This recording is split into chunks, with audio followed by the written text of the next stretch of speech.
Okay, welcome to the Division One March meeting. Can everybody in the back grab a seat and sit down? And we got a great program for us for the group today. Our clinic today is about details and it's presented by the esteemed Duane Richardson, MMR. So let's give him a Steam. this character over here. And before we go any further, I would like to thank the Texas Western for letting us meet here. And David, do you have any announcements or? No, not an announcement, just welcome everybody out to the Texas Western again this month. Is there anybody here new for the first time? Okay. All right, we're glad you're here.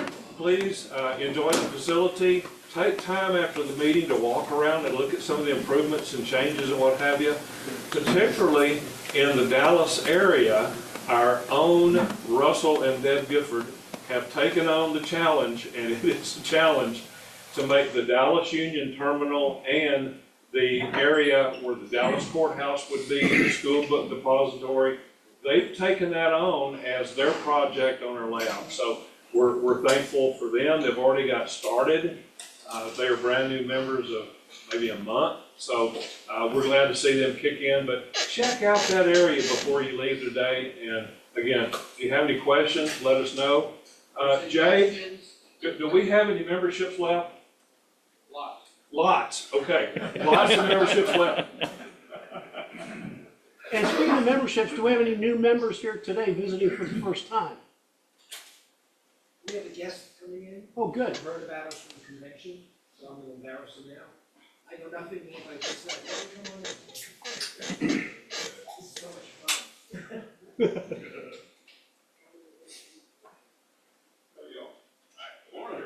Morning. Morning.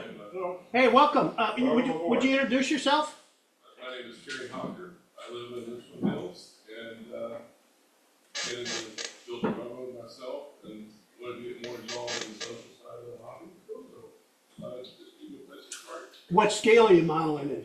I'm thinking about doing 0-30, but I'm definitely doing it. Okay, good, good. Well, you got a lot of help in this room and a lot of experts in those different scales and stuff. So you got a lot of expertise, I guess is what I'm trying to say. So welcome. Okay, David, do we have any Zoom members? Just Bob Mangrum today, so far. Okay, Bob, welcome. Welcome to the meeting. A couple of announcements. First of all, we have in Grapevine this weekend, there's a Train-a-Palooza going on, and Mike Ross and Ken Kaiser are over there today, and I'm going to be over there tomorrow, and Eric Smith is going to be helping me. The hours are 10 to 5 today, and Sunday 10 to 3. It's at the Grapevine Convention Center, right in downtown Grapevine, or very near downtown Grapevine. It's a regular train show? Yeah. The other announcement is, I think most of you heard this or know this, but Rapido is going to be at Discount Model Trains on Thursday, the 21st of March. The Rapido website says they'll be there about 5. When I talked to Wayne, he said they may be there at 4, and Discount Model Trains is going to be open until the bus leaves. So if you want to see the latest and greatest of Rapido's products, that's a good place to go. And you could probably buy a few things at Discount Model Trains at the same time. What's the date? The 21st of March, that's a Thursday evening, Thursday afternoon. About 10 days from now. Okay. Then also, I want to remind everybody, I don't know if you've visited the Daylight Sales website yet, or in a while, but please keep in mind, they make Division One, NMRA shirts, hats, and have other swag. And if you buy something from them, the division gets a kickback from it. So I want to make sure that I make that announcement. We can always use, the kickback or the rebate. Let's put it like that. Does that go into the round layout fund? No, it goes into the, our esteemed treasurer here will put it in. It does, doesn't it? Chris, you have anything more, any announcements on the pay it forward module? Yeah.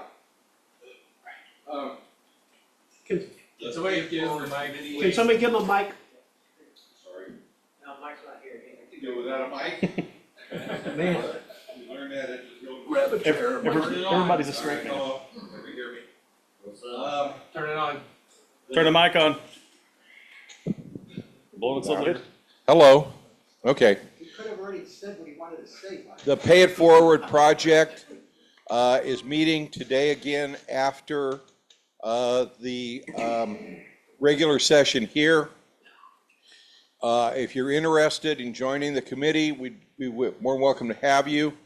We're just getting started. Our goal is to build another layout for the January train show, and we're moving forward to that.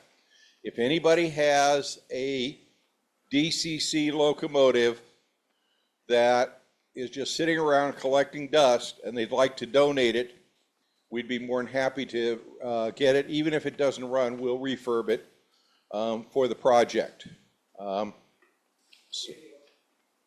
right, thank you. All right, we have a locomotive for the project. If you have any questions, see me at the break or after the whole meeting. But again, we're meeting after, and we appreciate your help. Thanks. Okay, David Grind, treasurer report. Do we have money? What do you want?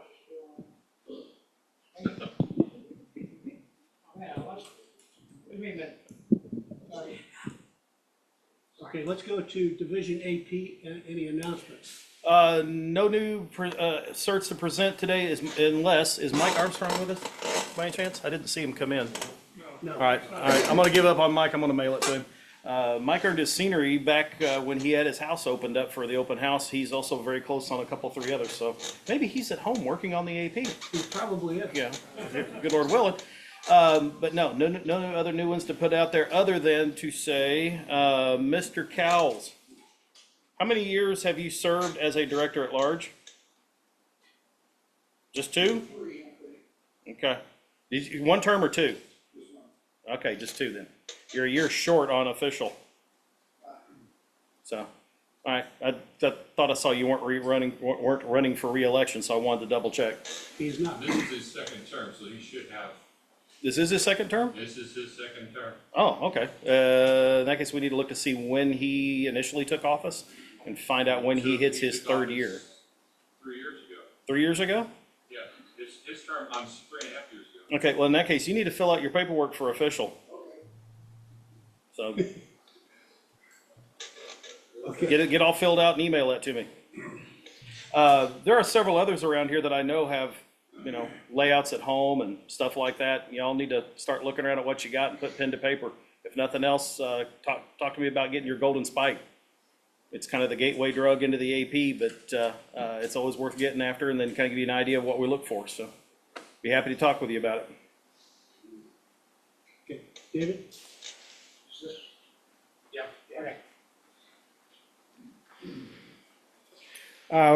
This is the treasurer's report. As of February 1st, we had $3,505. We had receipts of $23,230, expenditure of $236. We currently have an ending balance of $26,499. Thank you, David. P.S. I will be in Aruba next month. Okay. I'll tell you what, let's talk, we've got a lot of show and tell things. I asked Russell to bring some of his models from the convention, and a few other people brought stuff for show and tell too. So Russell, why don't you start going through yours, and then we'll cycle through everybody else. You can stand up. Yeah, we'll all make the same noises when we stand up. We've done that the other day. The LSR convention was fun. We had a good time out kind of getting a flat We got a flat on our car when we were down there. Come to find out that Dodge Challengers don't come with a spare, so we had a great time other than that. I want to thank everybody for not showing up and competing. It just made our lives a lot easier down there. I had a lot of competition to deal with, and so it made it real easy to get plaques. So anyway, we had a great time. I learned a lot on the judging side. Spent some time with Duane and a few other guys down there, which for me, the criticisms are good. I learned a lot. So y'all have seen the train depot before. It got first place online structures, scored well, scored right at 100 on the point system. And for the, also one most popular, that was voted on by people just walked through there and dropped their ballots in. Actually, that's my second most popular award. My Victory Brewery won it last year, most popular.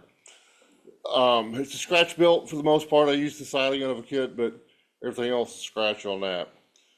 The diorama, thank God Cole didn't show up. That's all scratch built. Everything from the hand cut shingles to the flashings to it's not a wood burning stove, it's a blower. Being repaired in the shop. It's South Dakota. If you've ever been up there, about this time of year, everything's muddy from all the snow melt. So it's kind of muddy. They're kind of doing a repair work there, trying to clean up the parking lot. It was fun. It took me a long time to do that one. I worked off and on it for a while, but it was a fun build. It took me, I don't know how many hours. I lose track these days. The tree's also a scratch built tree that I have building and working on perfecting tree building, but still got a ways to go.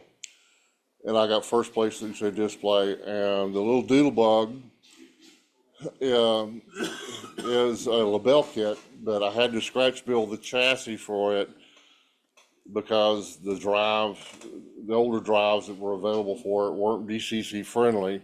So it's got Stanton drives in it. It's got full interior. And I just went up there, I think, before. It's all DCC. It's got a full interior in it. Excuse me, I took a piece of cardboard off of it. It all lights up, makes all the sounds. And the Tsunami decoder actually has the right sound file for the two small diesel engines that start up. So when it starts up, you'll hear one engine fire up, then the engine fires up. It's got the pro-triple horn and everything on it.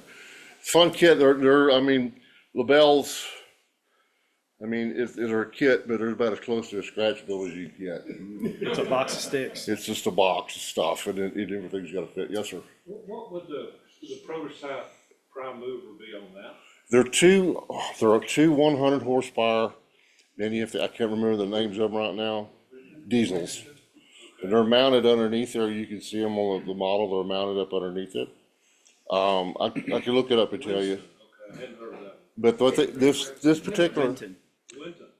what is it? Winton. Yeah. This particular train, this is a prototypical train. It was started off as a past combination car. And they ran it for about 3 or 4 years. Didn't have a lot of success with it, so they turned it back into a combination car and they put it back on. And it ran till I want to say the 40s, until it was finally retired. One thing I learned about documentation, guys, is you always get a lot of great information. The little details you miss in a contest room, such as the pictures that I had of my brought up was a different number locomotive, and I got caught. So details are everything. You'll learn a lot from it. So I really encourage, put stuff in there. It's not, I'm by no means a super duper guy modeler. I do my best at it. But the cool part about it is when you start building structures and you get somebody judging them, You start seeing things you didn't think about. And Duane has brought tons of stuff to my attention. Yes, sir. As the person who judged conformity, Along with me. Yeah, yeah. It's nothing great being judged by your wife constantly. well, I was trying to leave your wife out of it, I mean. But as a person who judged conformity, if you give us pictures and you don't give us verbal saying that you use this for inspirational use only, Right. then we're gonna match it. I know. You know, since the convention, every day my wife gives me a checklist with conformality. Things just don't line up right. She's gonna be a good judge. Yeah, She caught a lot of the conformity issues. right. Yeah, she's got a good model to work off of here. The point I'm trying to make about the whole, in the contest stream is this: you'll see a wide range of stuff, and even the models you think, well, you pick details and stuff off of their stuff and actually apply it to your next thing that you're doing. But don't get me wrong, I enjoy bringing home the lumber. I got to do an addition now. I'll leave on the wall. But it makes me a better modeler, it does. But when you only got 1 or 2, 3 people, 4 people you're competing against, you know, I like competition. So I encourage you, no matter what it looks like, put it in a room next time. So you can say you beat more people? More people, please. I mean, it's kind of like, to be honest with you, on the online structures, there was what? 2 people? 3? See, online, there were like 4, I think, onlines. And because there was like, A lot needed. yeah, there was like 6 or 8 on that whole table, and 2 of them were offline structures. So Right. you probably had 4 or 5 maybe. I mean, it wasn't that bad of a turnout. I mean, as compared to, you know, the last few years, it was pretty much on par for what we've had. But yeah, it's a lighter room than what we used to see. I mean, we used to get in there knowing we had over 100 models to judge, and probably getting close to as many photographs. And we've seen a reversal about, 6, 7 years ago. We actually started finally seeing more models than pictures, which was nice. And this year it went back the other way. We had more photographs than we had models in the room. So, but like you said, it's like I tell you about the achievement program. Get involved, get in the middle of it, get your stuff evaluated. Let us show you, point out some things that you might not see, because you get in on a project and you get very tunnel vision. Fighter pilots call it target fixation, and, we tend to get that way. And judging isn't easy because you're judging art, quite literally. And, when you're having your art looked at, it's like somebody walking up to it and go, you got an ugly baby. So, it's hard to take it constructively sometimes, but it's one of those, if you sit down and talk with us about it, go over the notes that are on the back of your score sheets that the judges will write down, you can learn new things, look at it and go, you know what, I never even saw that was broken. Okay, I'll get that fixed. And the next one you build just gets that much better, and you get better and you get better and you get better. Yeah, because one of the things that I've caught on conformity, we're modeling the Black Hills, South Dakota, and I got to ask, why is the wood planking here not as dark as it is over there? Well, I have an answer for it, but it wasn't in the write-up. I mean, the lumberyard, you look at it, it's a muddy, dirty environment. It's oily, it's greasy, so I made it darker. Wood stains, weather's different in the hills than it does in the plains of Dakotas too, but they tend to hold their color a little bit different. But then I do the train station and it's lighter. Well, but it could be darker because I didn't clean cinders, I didn't do this, I didn't do that. So all these things and it'll kind of blow your mind a little bit when you start getting into the details of it, really getting into the weeds of it. But the cool thing about it is the finished product, you'd be proud to put it on your layout when you're done with it. It makes a centerpiece. And what we're trying to do at our home is we're trying to create something that's different and very much an environment when you go into it, you feel like you're part of the thing. Mm-hmm. So anyway, I'll shut up at this point, but Well, anyway, Russell, thanks y'all for not showing up. Russell, what was your technique for getting the mud on the lumberyard parking lot? Two steps. One, Ammo makes a mud product. I use that. It is very one-dimensional in color. Then I come back with with pigment powders, different colors of browns, and kind of spot it in, spot it out. Cover it back off. I'll use a little bit of different colors of paint. It's multiple layers. Okay. But to get the lumpiness, this comes from the ammo product. Can't remember his name right now. He used the mud to actually make wasp nest and mud dauber nest too on the eaves of his building over here. Very cool. That's probably cool. Very cool. No, That was the Lego. Daryl. Yeah. Yeah, it's very cool stuff. But that's one thing you pick up when you go to the competition room. You walk around, you start seeing it. Man, I didn't think about that. That's really cool. And that's another reason too. Even if you're not putting a model into the room, come in and look at the stuff that's out there and pick up the write-ups and read through them. You can learn a lot going through the write-ups. If you can catch the person that actually built it, and they don't see something in the write-up, ask them about it. I learned more getting into the contest room and getting into the AP and having my stuff evaluated, but running around the room, just talking with the different modelers and reading their write-ups. I've learned more in the hobby doing that than I have in all the clinics I've ever been to. Yeah, the scratch built locomotive, can't ever remember her Oh, name. Lourdes, yeah. Lourdes. Oh my I God, that thought was it was gorgeous. Yeah. Her write-up is about this thick. Whoa. 844. Yeah, completely scratch built. Amazing. No, the little switcher. Little switcher. Yeah, the little cantilevers and Switcher. all. Yeah. And it was amazing. Another thing too, if you did go to LSR, get to walk layouts. We went and walked the very big G scale one in Spring, Texas. If you want to see an berries. amazing G scale layout, as the trains are all scratch built.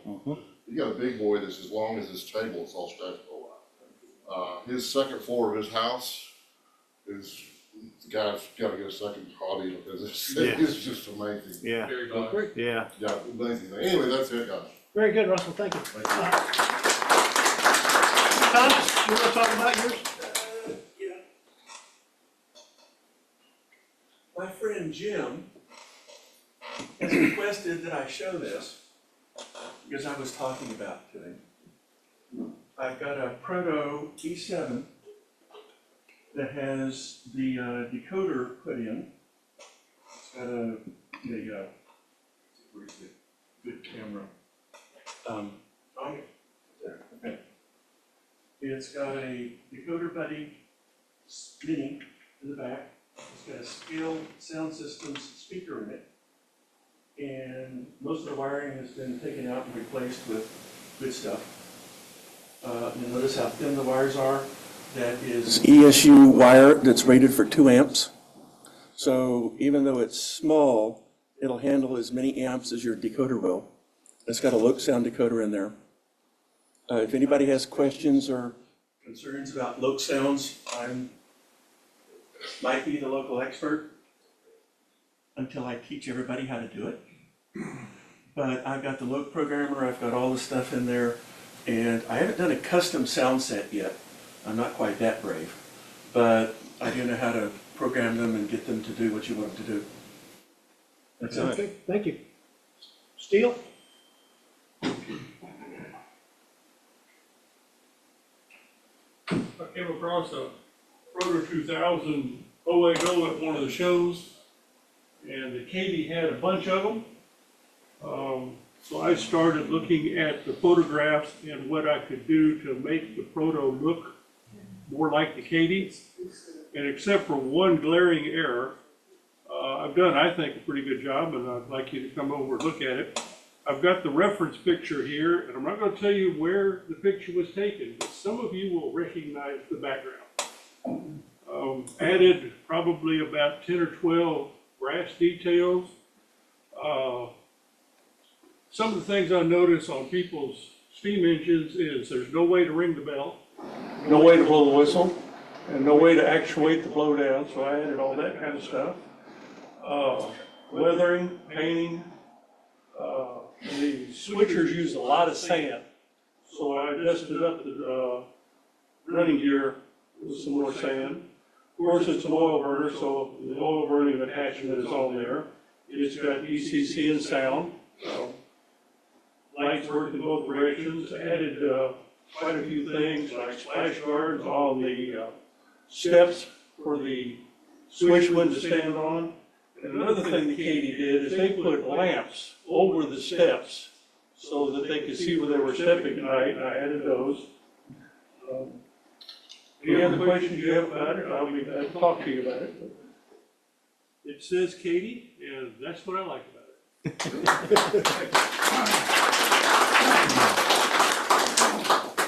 Okay, does anybody else have anything for show and tell? I mean, this over here? Oh, Stu, hold on a second. You got something, Stu? Yeah. Okay, go ahead. Is that noise again? Yeah. I'll go to the mic. I'll go back to the mic behind you. Oh. Okay, yeah, I didn't know all these folks were sitting behind me. It's like I'm being chased by a mob. My wife has discovered the non-rail goings on at conferences and stuff like that. We went to the Gaylord, 2-3 months back, whatever, and she did she did well entering some things and sewing and like that. We were down to Houston and we're walking from the parking lot into the building in the cold wind. And about halfway in, I said, "You should have brought something to enter." And we walked through the door and she dumped her purse into the computer bag. She says, where's the competition room? Okay, so she went in there and filled out the paperwork, and I'm not really a purse person, but somebody may appreciate that. Entered and come away with most popular and first place arts and crafts and best show for something or other. So the judges, and they weren't just trained people. They knew what they were looking for. Who knows what a presser foot is? Anybody know what a presser foot is? All right, I see some hands there. There was one place on the shoulder strap where the material had come out from underneath the presser foot for about 1.5 inches, and the guy says, "Yeah, God." So anyway, that's my show and tell, and thank you for your attention. Very cool. There you go, Stu. David. I can just everybody my tackle box. They make great toolboxes. I have one just like that.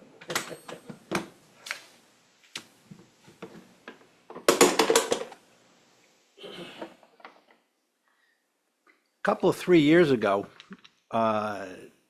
when they redid West 7th Street, I didn't realize there were streetcar tracks in the middle of the street. But they were digging the street up, and you could see the track, the ties, et cetera. And of course, if you go down West 6th Street to get to 21, get around Jones Street, you can see the rails up on the dirt, on the street where there used to be sidings. So that was the inspiration. I'm going to point this to the camera.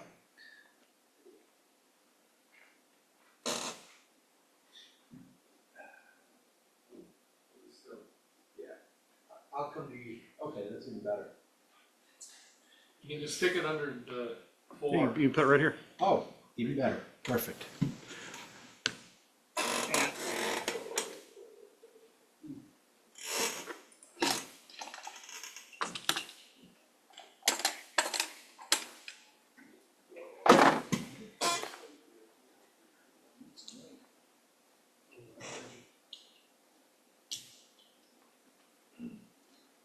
All right. What this is a model of an asphalt street where you can see the former trackage right here. And the secret to doing this, and I know it's hard to see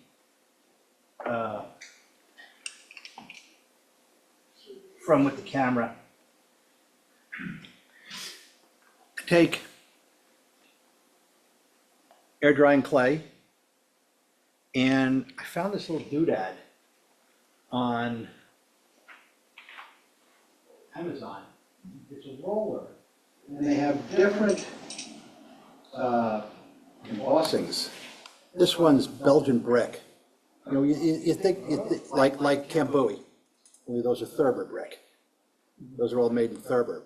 I always thought of this, oh, it's cobblestone. No, cobblestone is stone. What we typically see in America is brick. And this is what it, it's hard to see, but it embosses the brick in the clay. You do it when the clay is wet. And then you can stain it. I did it I start with an India ink and alcohol mix, and later I use, to me, a panel liner. You can do it just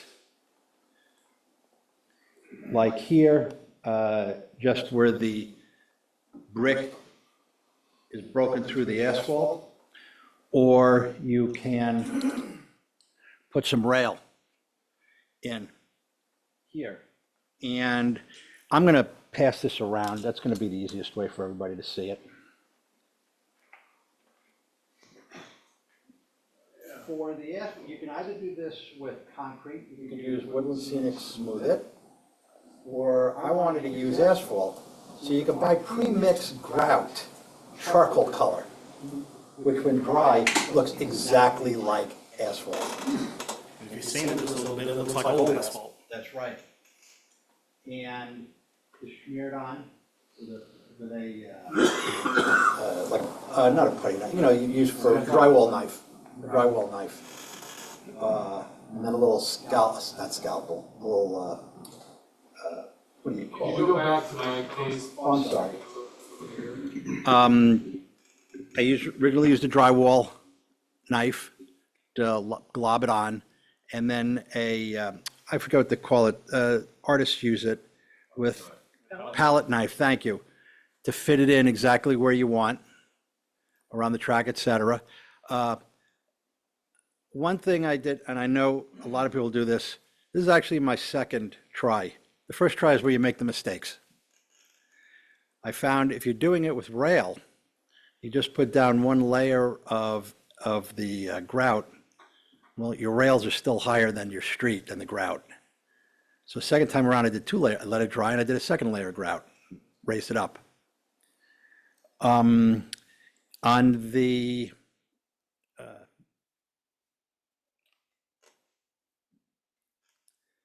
where it's supposed to be the Belgian brick, as I said, first I used some India ink and alcohol, then a little bit of medium gray paint after that dried, and then some Tamiya black panel liner. On the base itself, after the grout dried, I used some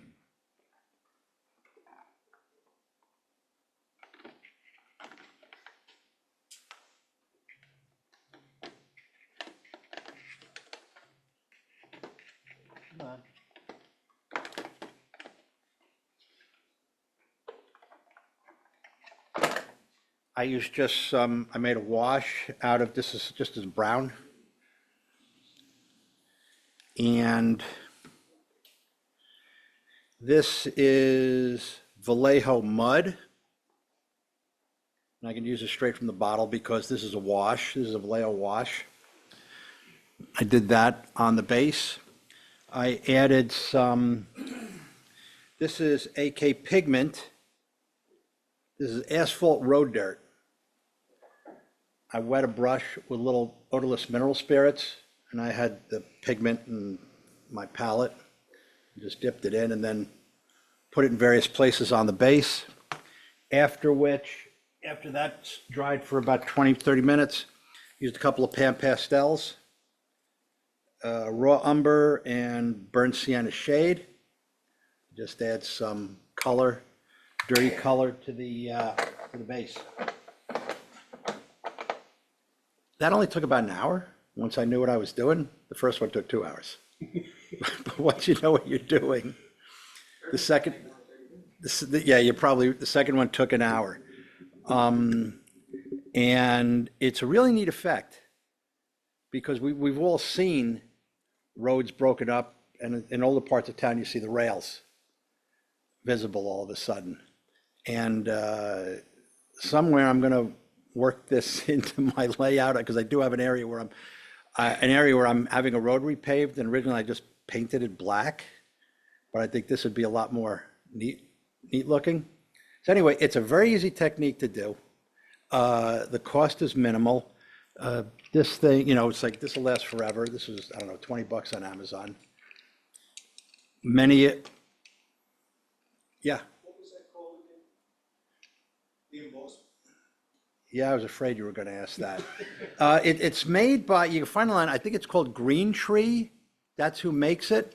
And they sell embossers in different designs. This one's called Belgian Brick. Everybody's got brown paint. The Vallejos and the AK, they can be tough to find, but you can certainly order them online.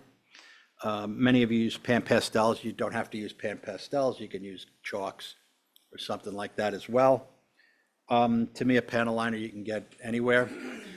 And that was about it. It was very easy to do. And I think it comes out looking pretty good. So that's it.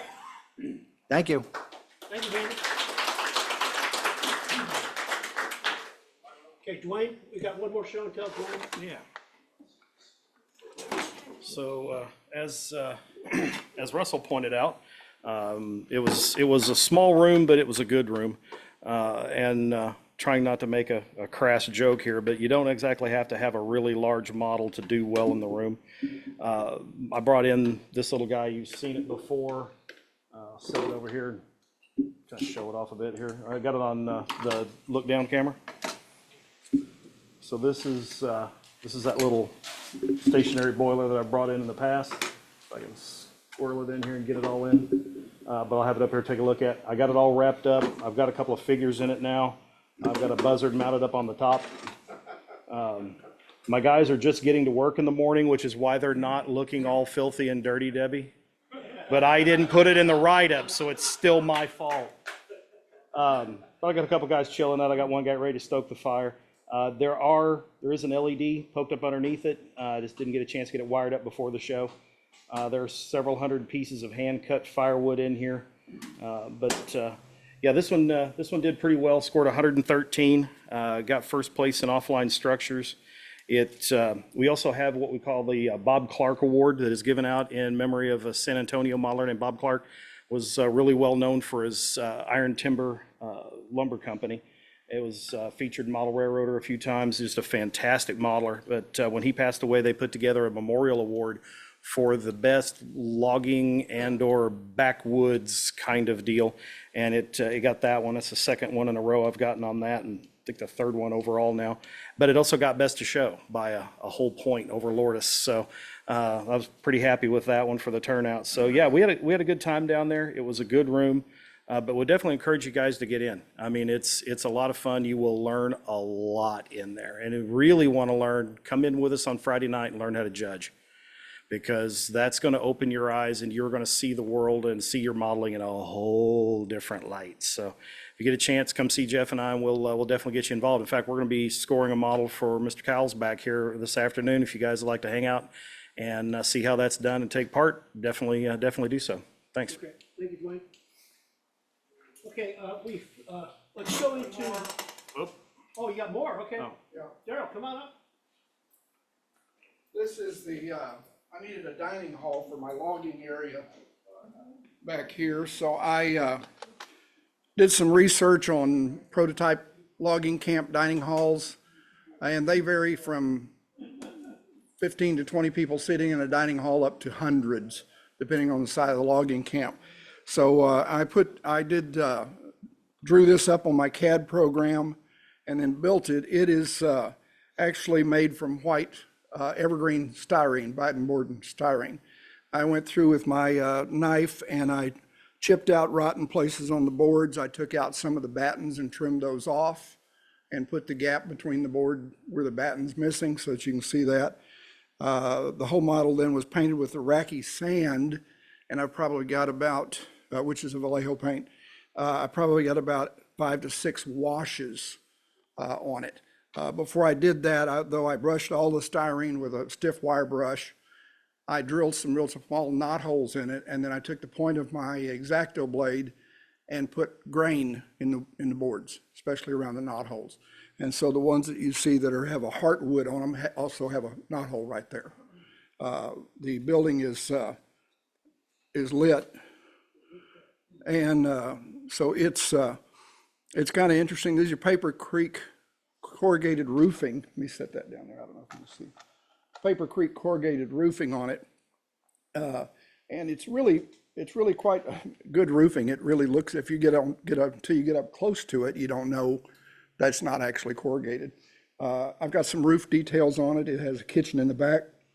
In the back here, I've got an electrical panel box or electric supply panel. I'm not sure where I'm seeing. What camera are you showing? Oh, right here. I've got electric supply panel here. The kitchen has a dock here. The stone foundation is made from pink foam. I carved it and then made worked around all the carving with my X-Acto knife with a very small screwdriver to round off the stones, and then painted that, and it's probably got 5 or 6 coats of tints and weathering and things on it in there. But that is the Owens Corning Foamular. You can buy it at Home Depot. It's like a 2-foot square, 1 inch thick. It's a much finer grain than the pink foam that we use back here, and it carves beautifully. But that's what the foundation is. He was talking about the Vallejo mud. If you look up under the eave here, you'll see the dirt dauber nests. And on this side over here, there's actually a wasp nest right above the door over there. So again, that's Vallejo mud. The shape of the wasp nest, I took the mud and put it on a pin, stuck it into a piece of my foam that has wax paper on it and let it dry. That gave me the pyramid shape like a wasp nest. And before it got dry, I stuck a detail, one of the little lift rings like we put on locomotives. I stuck the loop down in the mud, so I had a stem to mount the wasp nest on. And when it got dry, then I took it out and painted it tan. I had trouble painting wasp wings, so I just put little black dots.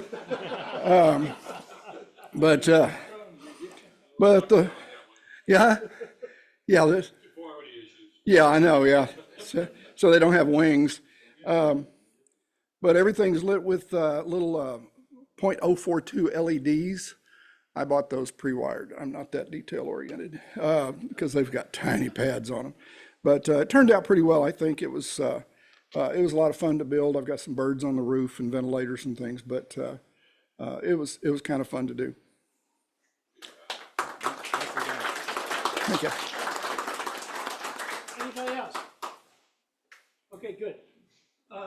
So let's move into the question and answer period. Is anybody having trouble on their layouts and need some advice?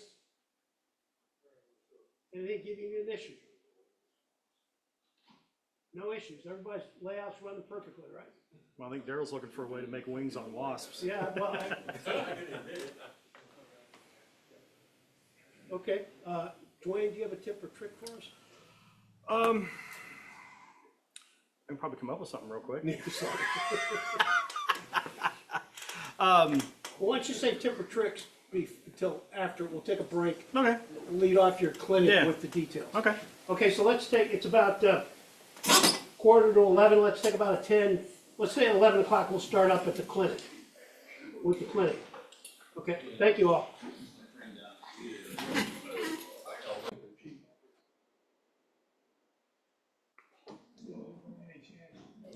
Okay, Duane, tips and tricks? So looking at Daryl's model here, and not picking on Daryl at all, but it does bring up a few things I wanted to mention to some folks. The Paper Creek model stuff, if you can find it, is really, really nice, and especially it's going to be sitting back a little bit. Turn my mic back on mute. I think I'm interfering with this one. You're talking to that one, just you speak up to. So the one thing that people tend to miss on that, though, is when you cut it out, you've got to come back in and color the edges. Unfortunately, what I see a lot of people do is they'll do that with a marker, and it's paper. So the ink hits the paper and bleeds into it. You really want to use a colored pencil for that. But it does make some really nice textures. They make a really nice tar paper, or they made, I guess, because they're gone now. However, there is some software that you can buy from a company called Evans Designs. They're out of Colorado. The guy that runs the place is really good, really nice, really helpful if you've got a problem and want to call him on it. They make 3 different pieces of software you can get. You can get one called Model Builder, which will let you print your own kind of paper creek type stuff. And they have a couple different shades of corrugated metal in it. They've got tar paper, they've got shingles and 2 or 3 different things in there. They have wall textures, they've got doors and windows and gas meters and electrical boxes and all kinds of wild stuff. And you bring up a palette on your screen. You can go select a wall type and you can go through the different structures, different types of walls. So you can get brick, or you can get wood, or you can get clapboard wood, you can get board and batten wood, you can get shiplap and all that. So you pick your siding, you bring it on, and then you can replicate it for however long you want your wall to be. Then you can come in, you go over and you can grab the doors and you can pop a door in it and put that where you want it to go. You can put your windows where you want those to go. And then you can grab your meters and all these other things. They have now a product they call the Advertiser that has signs built into it, or you can bring in your own signs. On the signs, then you can come back in and add lettering. You can fade the lettering and things like that. It does a really nice job. In fact, I demoed that up here a few months back, maybe a year ago or so, because I did a Gifford's Indian Motorcycles sign while we were in here tinkering with it. It's a really nice add-on. And they make one they call the Brickyard, which has a lot of rock textures and things. So if you want to do your foundations and stuff, these are really nice for doing mock-ups. So if you've got, you spit this thing together, if you're going to scratch build a building for your layout, you can lay the thing out in this, print it off, mount it to some Strathmore board or some foam core, set it up on the layout, and it can be a placeholder until you get a chance to scratch build. Pat Harriman, our former national AP chair, before Dad had the job, he was the guy that turned me on to it, and he was actually using it to build a lot of the mock-up buildings that's in his 2 books. Some of those buildings are actually made with that software, and then he added a few things onto them afterwards. The other thing you can do too is some of the stuff like a door or a window, you can actually print 2 of them. And then when you print the door right on it, then you can cut the door frame out and glue the door frame back over the printed door frame and give yourself some 3D relief. So it's a really neat little, and it's cheap. I think the last time I looked it was like 35 or 40 bucks. Evans Design. 39? Okay. Yeah, he's up in Colorado. Like I say, super nice guy, really helpful. In fact, I've been doing this long enough now. I'm on his beta testing group, and we're helping test some new updates and new versions and things like that. So if you get a chance, it's definitely worth playing with. It beats the folded over 3x5 card that says Acme Brick. And the neat thing with a 3D mock-up, and this is really super important, and we did this over at Mackey's layout when we were over there early on. He had all these buildings that were already done that he'd bought in different places from different modelers and things. And Jeff and I were over there one evening and we're looking at all the collection of buildings, and he says, I'm not sure what I want to do with the design over there. So literally Jeff and I started laying buildings out, and it's like, I don't like that one. Let's put these over here, put this over. And then we stepped back and said, okay, we've got a nice collection of structures. Now let's move them around and find something that artistically looks good to the eye. So we started laying them around and tweaking angles and things. Then we stepped back again going, now, can we run track to this? So then we had to go back in and start laying down pieces of flex track and putting little bends in and things and straightening up structures where we needed to. And we came up with what his Tyler industrial area. And that is a really nice looking section on his layout. I mean, not trying to pat myself on the back or nothing, but I mean, having a full size mock-up or the finished building when you go to lay out an area is a much better advantage than just having the footprint. Because the footprint will tell you, yes, it will fit there, and yes, the rails can go there. What it doesn't give you is the height of all the buildings. And I've seen a lot of guys, you walk in, you'll start working on the railroad, and you go to switch, and it's like, okay, where do I find Bob's Shoes? Well, Bob's Shoes is the little bitty 1-story building that's behind the 3-story structure. It's like, why did you put it that way? Well, I was using a footprint, and I didn't think about the fact that this was a tall one, this one's a short one, so. Yeah, we're running across the same thing with our downtown Houston. Mm-hmm. And so the guys that are working in that area have moved them around several times, trying to figure out where they want the main line of sight. Thank you. We're working on the same thing in downtown Houston. The guys that are working that area, all of those tall skyscraper buildings make a amazing sight. but we're trying to figure it out that what will be the main line of sight. You're going to need to look down one street for sure. And in order not to have to look down and paint a backdrop that has distance in it, we're going to put a building at the end of it. But they're working on doing exactly what you're talking about. We're shuffling those buildings around, and a lot of them are very tall. Some of them are not so tall. So it makes a difference in where they're going to go. Yeah, I mean, it just gives you a nice complete picture of what you're trying to do and what you're trying to represent, and it keeps you from making that little faux pas of having something too short behind something too tall. You know, like me in every class picture I ever had in elementary school. But yeah, give that Evans Design software a look if you've really had any interest in it at all. If you'd like, sometime maybe I could bring the laptop back up in another month, and we can kind of run a quick demo of it, maybe something like that if you're interested. I do have a couple of structures that Pat built. They're actually demoed in the books that Russell brought up last month.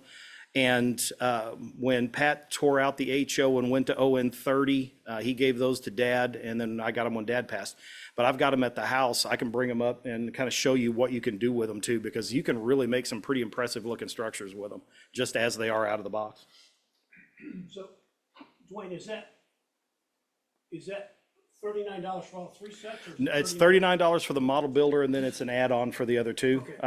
I don't know off the top of my head what the other two are running, but they're not that expensive. Okay.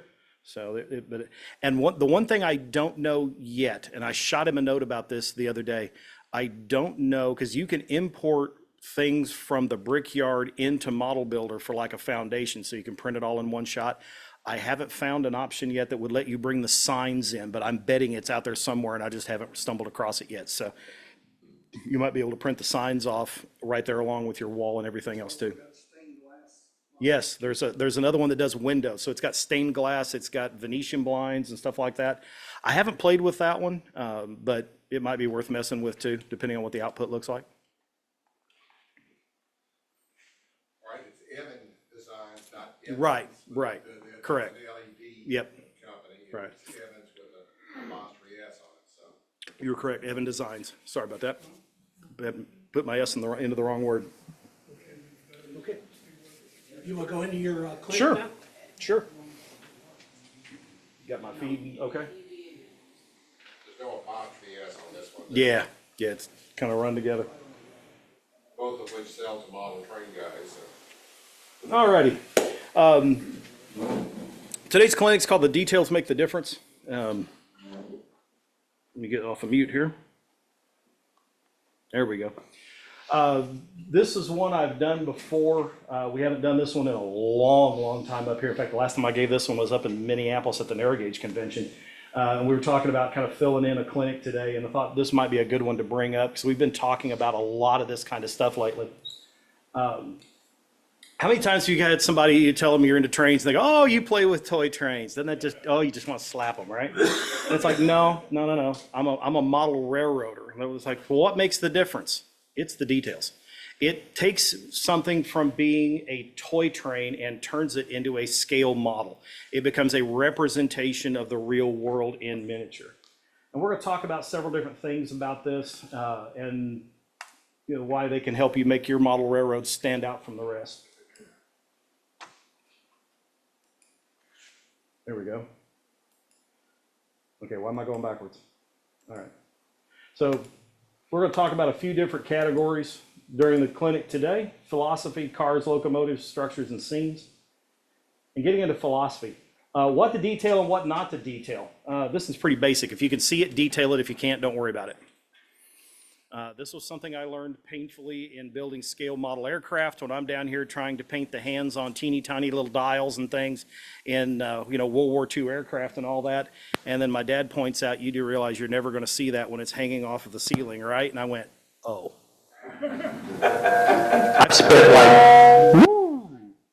I've spent like 4 days painting this cockpit, man. So the thing to keep in mind, if it's going to be something up in the foreground where you can really see it, or if it's going to be something that you're putting in the contest room, really put a lot of detail into it. If it's about midway back, you can dial that down about 50%. And if it's back against the backdrop, you can dial it all the way down to about 25, with one caveat. That guy right there is one of the greatest advantages for model railroaders because you can take all kinds of reference pictures with it. You can get it up and take all kinds of pictures in places and things. You don't have to crawl underneath boxcars now. You can just kind of hang this out there and take a picture, right? But here's the problem when it comes to your model railroad. Now you got people walking up to your layout and they're going, click, and they're reaching way out over the layout. So now the backside of that building that you didn't even actually put a wall on, now it shows up in their pictures. That background that you only detailed about 25%, which looked great from the aisle space, now looks horrible because some twerp took his camera and held it out over your layout. Now, I will suggest if you have a layout at home, and the guys here at the Texas Western, if you see people coming up now, etiquette is always should be, you should ask if you can take pictures because there are some guys that don't want you to. They want to be able to control they want to be able to control their art. But there are some guys that don't want you taking pictures. And if you do, I've had a couple of them actually tell me, yep, you can take all the pictures you want. If you're going to publish them either online or in a magazine, I want to be able to have a first right of refusal kind of thing because they want to control how their layout's represented. You should always ask first, but if they do ask, say, sure, take all the pictures you want. Do not put your camera or your phone out over the layout, please. And the reason I tell you this is because I saw a guy one time, he's reached way out there and then he can't hit the button with his thumb. So he turns around and he's holding it with 2 fingers only and he's doing this and a guy bumped him and he dropped his phone. He re-kitted a fine scale miniatures kit. I think if the layout owner had had a weapon handy, there might have been a dead body to bury in the backyard. As it is, the guy apologized and ran out the door really quickly. So it is one of those things where we have to be careful as modelers now and do some things we hadn't thought about doing in the past. And part of that's going to be detailing that model further back into the space than we really had in the past. So, yeah. Other thing is if people run the photo trains around, Mm-hmm. and if it goes behind your model, you don't need to have. Yeah, you got the camera on there now. It's like, if you go online on YouTube, there's a couple of videos where guys are running a camera around on a flat car and on the Franklin and South Manchester. And there's a couple of spots where it's running along and you're thinking, George even detailed the back of the building. And then all of a sudden you come up to a bridge and there's like no facade on it or something like that. And but you would never see it from the aisle. But now you have the ability to get that viewing angle that you never thought of before. So now we get more things to play with, right? Okay, so let's get into cars. Cars we get pretty simple with, and the number one thing with cars is brake rigging. Do we want to put brake rigging on a car or not? And the answer is it depends on if you're putting it in the contest room or getting it judged for your achievement program. If we do, then by all means put the brake rigging underneath it, put every last old nut and bolt on there. If you're building the car to operate on your layout, for the love of all that is holy, put the brake cylinder underneath it and 86 the rest of it. And here's why. It is just a part that's going to fall off that car. I guarantee you, because Murphy is alive and well and he hates every last one of us, it's going to fall off in the middle of the hidden tunnel that is 18 feet long, that is back up underneath the layout. And when you get your derailment in there, the operating session is over because you got to wait till your grandkid comes over because he's the only one nimble enough to crawl up underneath it, spelunk his way back up in there, and then go get that car back off the track. So if you're running for operations, no. And that's really a hard thing to say because you spend a lot of time putting brake rigging up underneath a car. It's challenging. There's a lot of small little parts. There's a lot of, supposedly moving pieces, and there's a lot to put in there. But again, that's just small little parts that can vibrate loose over time, and it will fall off in the worst place possible. So this is a car that I did years ago, just a high side gondola. Put this in as a bit of a reference. Underneath that, you will see all the brake rigging because I did have this merit scored. However, if I go to run this on the layout, and I probably will, I might go underneath there and take those parts back off, or some of them at least. Either that, or I may go in and maybe throw a little bit of epoxy around it now that I'm worried about somebody going, you got glue spots on your job. So that I can come in and make sure they don't fall off. Yeah. Just stick to the Okay. stand mic. For some reason, my receiver keeps turning itself off. Okay. Well, cool. In that case, I'm gonna pop this off. One of this thing there. Yeah, because it's popping back and forth for some Let me reason. grab at it. I'm not getting the angle on it. Boy, that thing snagged you real good. It likes me. All right, we'll stick with this one. So what should we find on the roofs of our cars? Well, part of that is going to depend on what era you're modeling and what your motive power is, okay? Sometimes it can get down to which road you're modeling, what area of the country you're in, what car type it is. There's a lot of different things that can go into what can be on that roof. Wooden roof walks, sometimes, but I will tell you most of the time, they didn't paint those. We'll see them in our models and they've all got a nice fresh coat of paint on them, but a good coat of paint and a little bit of dew becomes a slippery surface if you're the brakeman up there walking across that car, and especially when the car's moving down the track and you're doing this at best, you don't want to be up there on a slick surface. And even to the point, the railroad inspectors from the government, now the FRA, when they would come in to inspect them, they'd kind of walk by and they'd look up, and the car shops would paint the sides of the board, for the roof walk, and they'd go, yep, roof walk's checked. It was the dirty little secret that everybody accepted, that if you let that stuff weather out naturally and let it crack and let it warp a little or whatever, that became a surface you can get some traction on and allowed you to safely operate up there. So even the inspectors would kind of let that one slide. But it is something that as model railroaders, if you don't know that history and if you didn't work for the railroad or your grandpa didn't work for the railroad, you don't know. But yet, I bet you if you walked around and looked at all the cars on the layout over here and you go back and you look at your stuff at home, and even I've got some I've got to go back and redo, those roof walks have got a coat of paint on them. So it's another one to bear in mind. Yes, sir. One of the internet groups that I'm on is not the modern freight car, but the steamer freight car. And they recently had a vigorous discussion about the length of the boards on the roof walk. Were they long or were they short?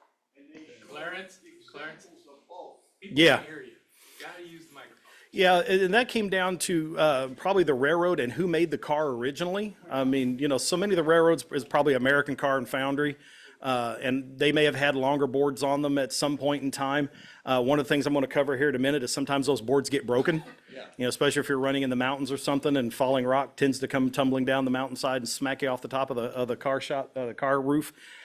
So you'll find they're getting broken. Sometimes they'll get so twisted and broken, they'll split over the time, and they'll replace them with a shorter board. So I could see it having a mix of both, truth be told. Now, what you're probably not going to see is 3 or 4, depending on how wide your roof walk is, 40-foot lengths of board. You're going to have a couple of different lengths in there. And the thing to really look at, because when you buy these things and they're already put together, the plastic ones look like they're one long big board.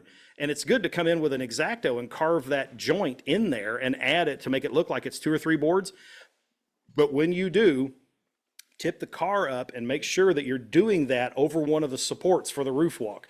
Because if you're doing it in between a couple of those, now there's nothing for the end of that board to be nailed down to. So it would always be over a joint. Now, if you're doing steam era, cinders is a biggie.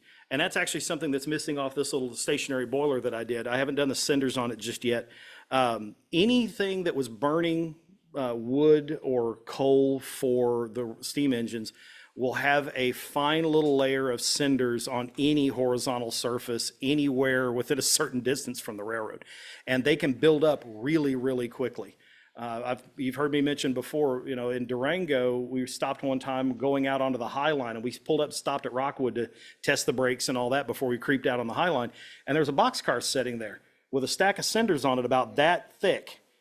And as the brakeman's pounding the chat coming back toward us, I leaned out the window and said, "Hey man, how long's that boxcar been sitting there?" Because I'm sitting here doing the math on it. That's been sitting out there for a couple of years to get that, he goes, "About a week," walks off.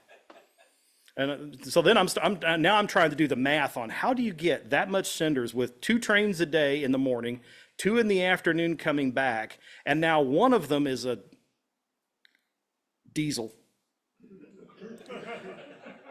I said that without spitting. How cool. But they're running a diesel in there now once a day. And everything's going to oil burning now in Durango. So I think they've got one last engine left in steam and coal, and they had a last run on it here the other day. They're getting ready to convert it. So no more smell of burning coal smoke in Durango, sad to say. But at any rate, I would have thought that over a week you'd had a hard time, because I mean, literally, it was 6-7 inches of cinders piled up on it. And now I'm not really overly sure, because I've ridden it since, and I've taken some pictures on purpose around on different things. One of the trips we had, I took my daughter on right before she started college, and we went up and rode the train, and we were back in the Silver Vista and taking pictures. And if you've never ridden Durango, you need to go do it. And if you're going to go do it, I highly suggest paying the extra and riding in the Silver Vista, because the glass roof on that thing gives you a view that you cannot get in any other car on that railroad, because everything on that railroad has a roof. And you'll get a chance to see some views you've never seen before. But in the course of walking through the train on that trip, or maybe one of the other ones, I got up in a rider gondola that was right behind the tender. And I was looking down at the coupler as the rails are going by, and I went, look at all the cinders. Click.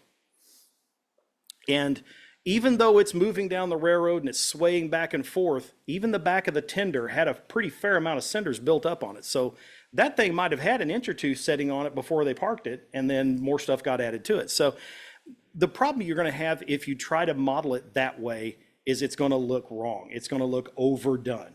And the thing that we have to realize as modelers is prototypical and looking realistic. Those are two different things. They are mutually exclusive. And you can try to do something prototypical and it won't look right scaled down. So one of the things that we cover on the clinic here is, so like here's a car rooftop, and you can see some of how beat up that roof walk is. Looking back at the caboose. Yes, yeah, they would have been painted when they were new, and then they just kind of got left. Now, places like Durango, Chama, they're no longer walking the roofs on those things. They've got air brakes on them, things like that. And essentially they're museums, so they're going to paint them. If you go up to the Railroad Museum in Golden, they'll have painted theirs because they're museum pieces and they're trying to protect their piece. But the railroads themselves, nah, it's that whole line of being cheap, But that'll give you an idea too of what even with one that's been painted relatively recently, how weathered out that can get. Is that a caboose you're taking a picture from? It is, that actually isn't my picture. I found that one online. Looking at the handrails on the left side of the car. It is from another caboose though. Yeah. Well, and how you can tell that? Yeah, that's what I'm talking about. Yeah, the hand loops for the ladder coming up the side of the car are pointed back. So you got one caboose parked in behind another. That was on one of the photo specials back 20-0s, somewhere in that area, the 20-aughts. All right, come on. Let's advance. All right, well, maybe not.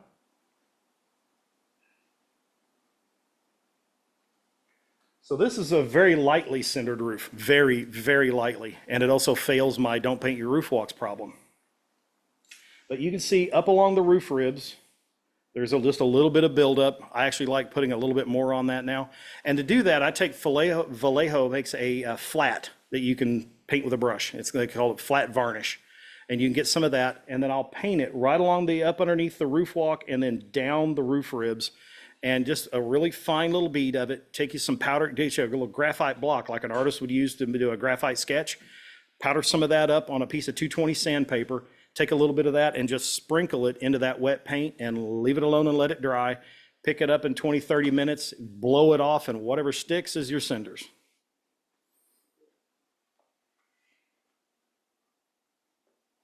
Faded lettering, I've preached that one a lot here and over in Division 3 and at the LSR and everything else.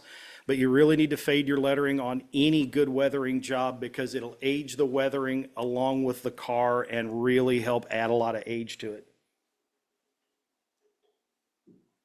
So that's a rider gondola that I built for my AP project, and boy, did I make that thing too heavy. It'll probably end up being a shelf queen because it's just a little too heavy.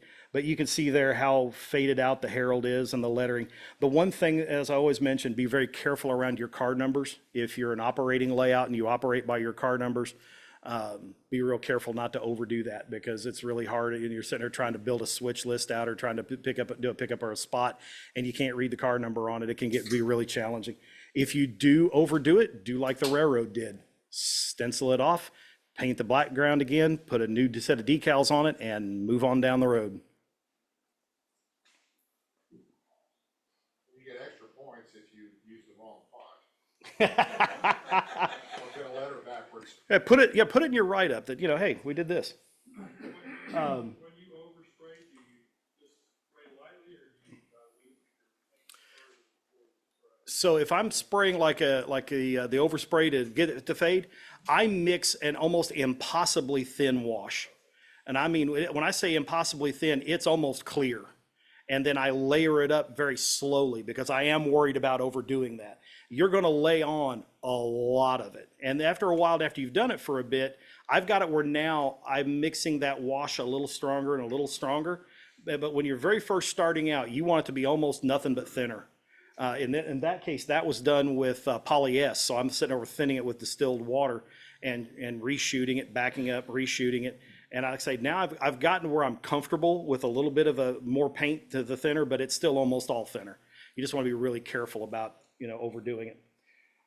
For the modern modelers where you've got a lot of stuff going on in graffiti, I don't have that problem in the narrow gauge world. Back then you could discipline your kids and just shoot them. So, but nowadays you got to worry about that kind of thing. That you can find in decals pretty easily. There's some guys out there I've watched on YouTube doing some weathering videos just to see, one of the things that working in the AP has taught me, and I'm going to take a little divergent here, is still, even though you're comfortable with how you weather, you like the way it looks, go look and see what other people are doing, because you never know when somebody's going to come along. Did you know you can take the old radiator fluid and you can mix it with this and then it turns into that? You look at it and go, wouldn't have never thought of that, but boy, that looks good. Everybody's always coming up with a new technique, a new product. There's all kinds of new stuff coming down the pipe all the time. I mean, I knew guys that when Bragdon powders came along were like, nope, I'm not doing it. I've been doing pastels since I was in my 20s. I've been doing it for 50 years. I'm not doing it. Guess what? Bragdons are better by a long shot. So it's learn the new techniques, go out, make an effort to see if you can find something different. So I've been going out and I've been watching weathering videos out there on YouTube. And, God bless them. There's some great stuff. There's also a lot of lessons on what not to do, but it's still, you've learned something. There's guys hand painting this stuff. I watched one the other day. He takes pictures of the real stuff. And it goes out, there's a really good one. I wish I could remember the name of the channel. But there's a guy who does that railroad, the green and white lettering stuff. It still gives me the heebie-jeebies, but he does a Burlington Northern big long Milgon. Stunning weathering job when he's done with it. The only thing I think he really failed on is he didn't fade the lettering first, but other than that, gorgeous. Really, really nicely done. And brought out a couple of things that I don't have to do because I don't have metal cars on what I do, but it's something I hadn't thought about before, because a lot of times the trees will grow in a little close and you'll get horizontal scratches from where it rubs across a tree branch or something, and then that'll start to rust. And that's something that you can pick up from the military guys. You can come in with a colored pencil, you can come in with a really fine paintbrush, and you can do a little streaking afterwards.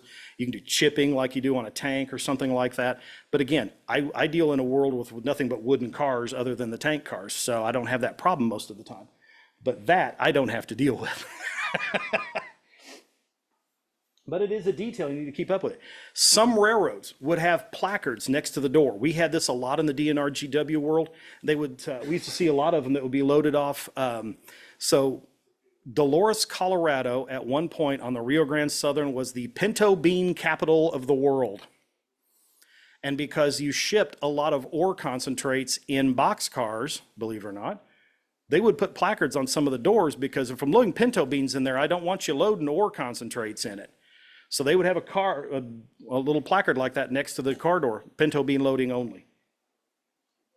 Or like this one, concentrate loading Montrose to Ouray. So that they want that boxcar to stay on that end of the line. And what they would do is they'd take two 2x12s and run them across the car at the doorway and essentially create two bins.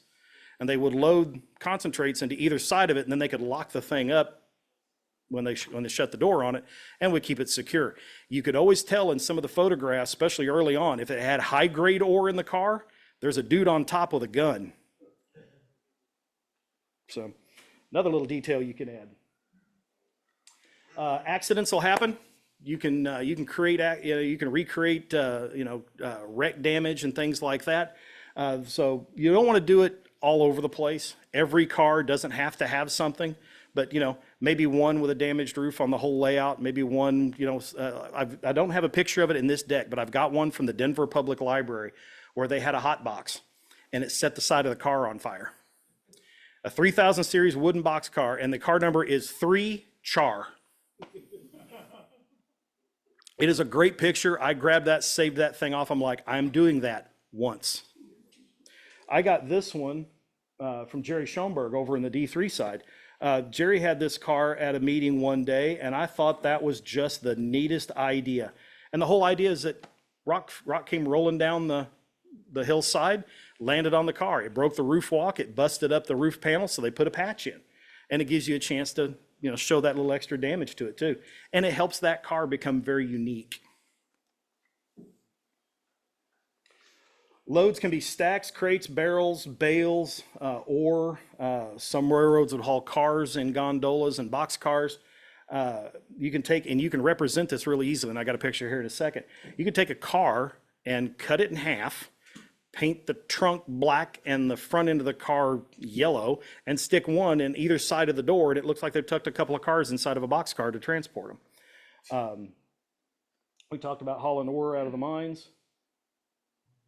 So there you can have your stereotypical hobo not riding in the right place. When you start hearing about hobos and you hear the term riding the rods, they were underneath the car, laying out across the truss rods.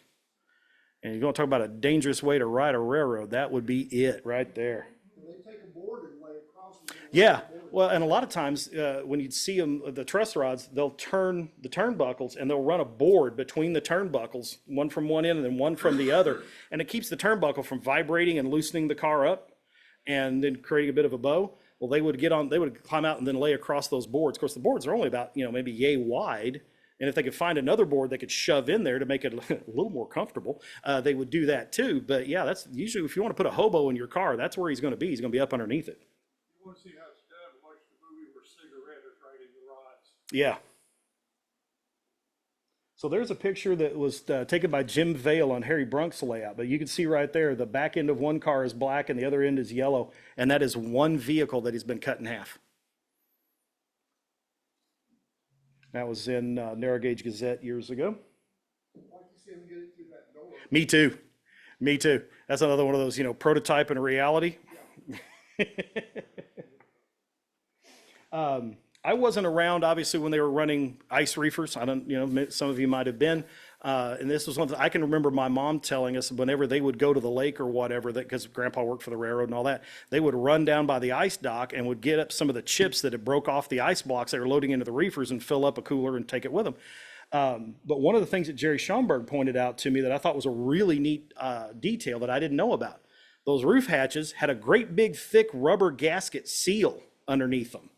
And we all like to run our reefers with the hatches open. Well, guess what? You should see that seal underneath there. And here's a good example of it. This one actually has a lift out right here. So they've got it open. They can load the ice down the bunkers, set that back down, and then close and latch the roof. So you can run them that way, or a lot of them had them actually attached to the bottom of the roof itself, or the door itself. So you can see here, there's one where it's actually molded into the car. And there's one that Jerry did where he's added it back. And he said, you'll see different colors of the gaskets. He said, but most of the time they were kind of a pinkish orange color on almost all the ones that he could remember seeing as a kid. Yeah, it's a rubber gasket. Hoppers and gondolas, a lot of that's going to depend on what kind of material is being hauled. The tops of the walls on those things can take a real beating because, we're not very dainty when we start loading stuff into one of those things. It's pull it up, pour, and move on. If you're dumping stuff in it with a crane, he's just kind of lean over and hit the side of the car. And, oops, lift it up a little more and set it back down. The DNRGW had their high side gondolas, and they ran a deal where down in Pueblo, they had Colorado fuel and iron. And they were making steel down there. Well, one of the processes of making steel is you need flux, and you can get flux from limestone. So they had a mine in Monarch outside of Salida. They would run a train. John, where are you? There you go. They'd run a train out to a town called Garfield. They would split the train in half, and they would go up a switchback and spot half the train, bring half of another load down, spot that, pick up the other set of empties, go back up the grade, spot the rest of them at the mine, bring the other half of the train down, put it back, and take it back. Well, but now you have a problem. The narrow gauge doesn't go to Pueblo. So they came up with something that looks like Tyco would have built. And so there's you can see kind of the top of the gun. You can see how beat up the tops of that wall is. It's pretty badly beat up. There's one, and notice the extra stakes here along these little add-ons. This is caused by the next picture.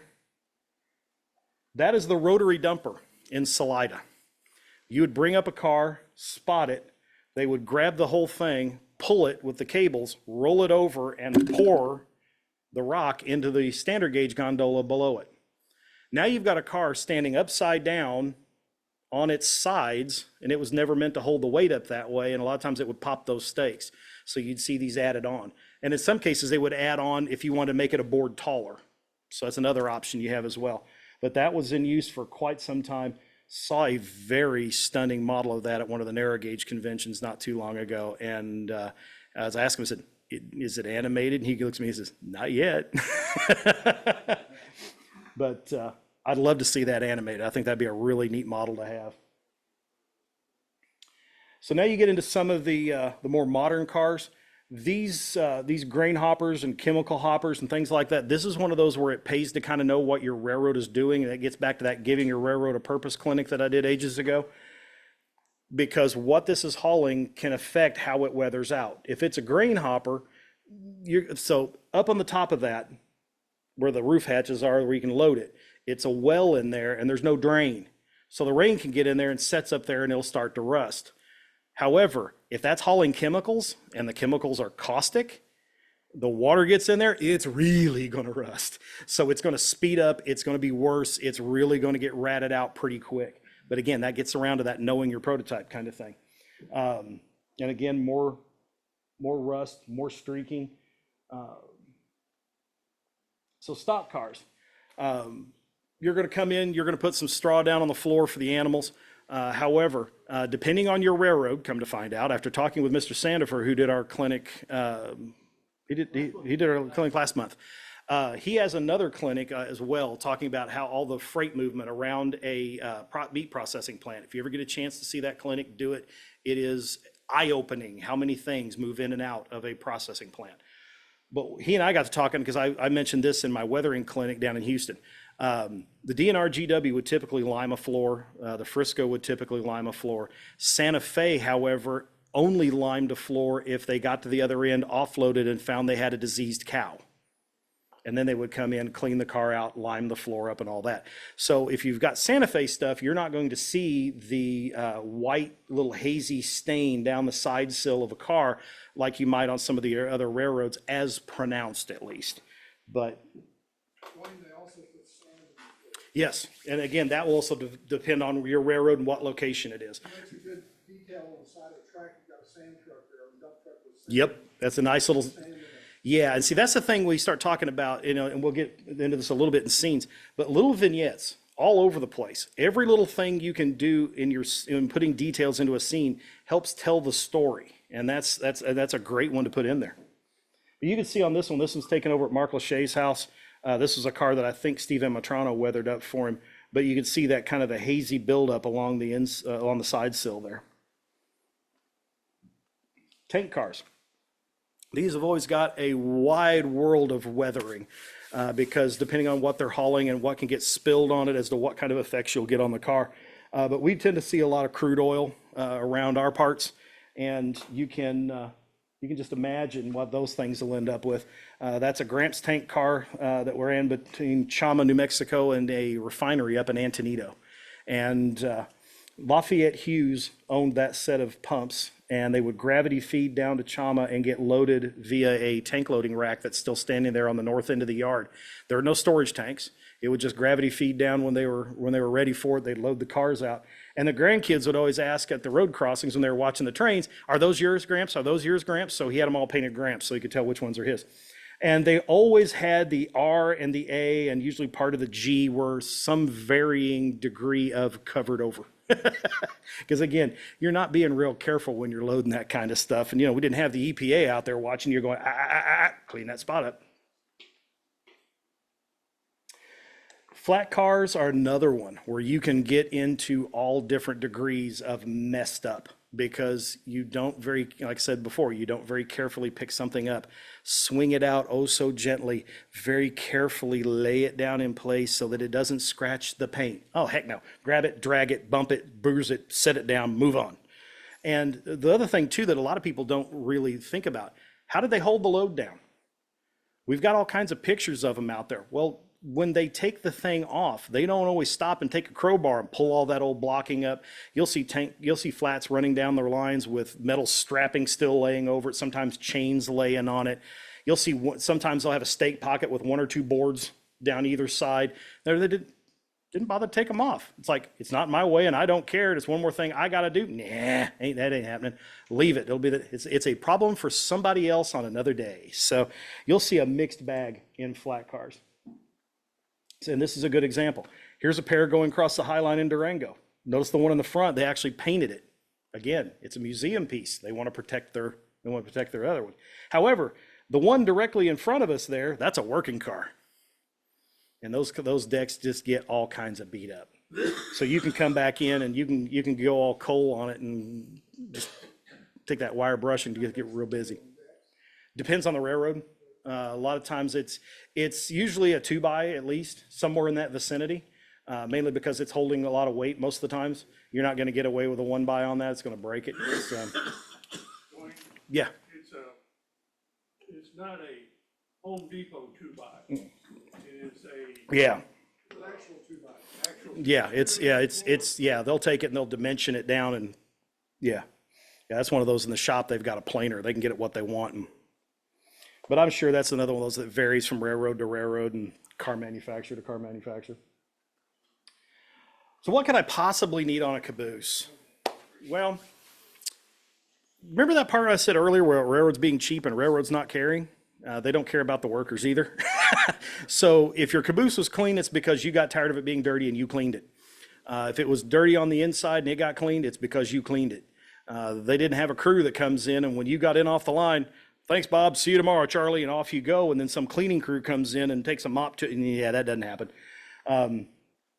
So they don't have big, nice stuffed easy chairs and all that kind of stuff. So you can really do a lot inside and outside of one of these things. The roof on them varied. Sometimes they had just a plain metal roof, depending on what railroad you were on. Some of them had kind of a tar paper looking roof on it. Some of them even had rolled roofing on them. And you'll see that in a lot of the museum pieces now because it's a long lasting roof protection for a car. So marker lamps are another good one. A crew is always nice. Have a guy sitting up in the cupola kind of thing. Remember to put some exhaust stains around your smoke jack and that sort of stuff. Yeah. Typically, where would a conductor ride in the caboose, on the right or left? Depends on the road. Depends on what part of the road. So when you're setting up in the front of the engine, you've got either the fireman and the engineer, if you're on steam, or if you're in diesel, they still had what they called a fireman. He's more of a front end brakeman, but you'd have one guy on either side of the cab. Part of your job is not only looking after the locomotive, but you're also watching ahead for curves. So if you've got a left-hand curve and you're the fireman, you're looking out ahead because the engineer can't see for the nose of the locomotive. So you're calling out any obstructions to him. A lot of times, from talking with my family at least, the conductors would usually sit on one side or the other, depending on where they were along that stretch of line and whether there were more left turns or right turns kind of coming up. But by the time he could see, if you're in a 100-car train, by the time he can see the curve, the engine's already passed it. So, yeah, it's a bit of a push, but I would imagine it probably depends on the road and what kind of scenery terrain you're going through and that sort of thing. So you could put one on either side. Just depends on where he's comfortable.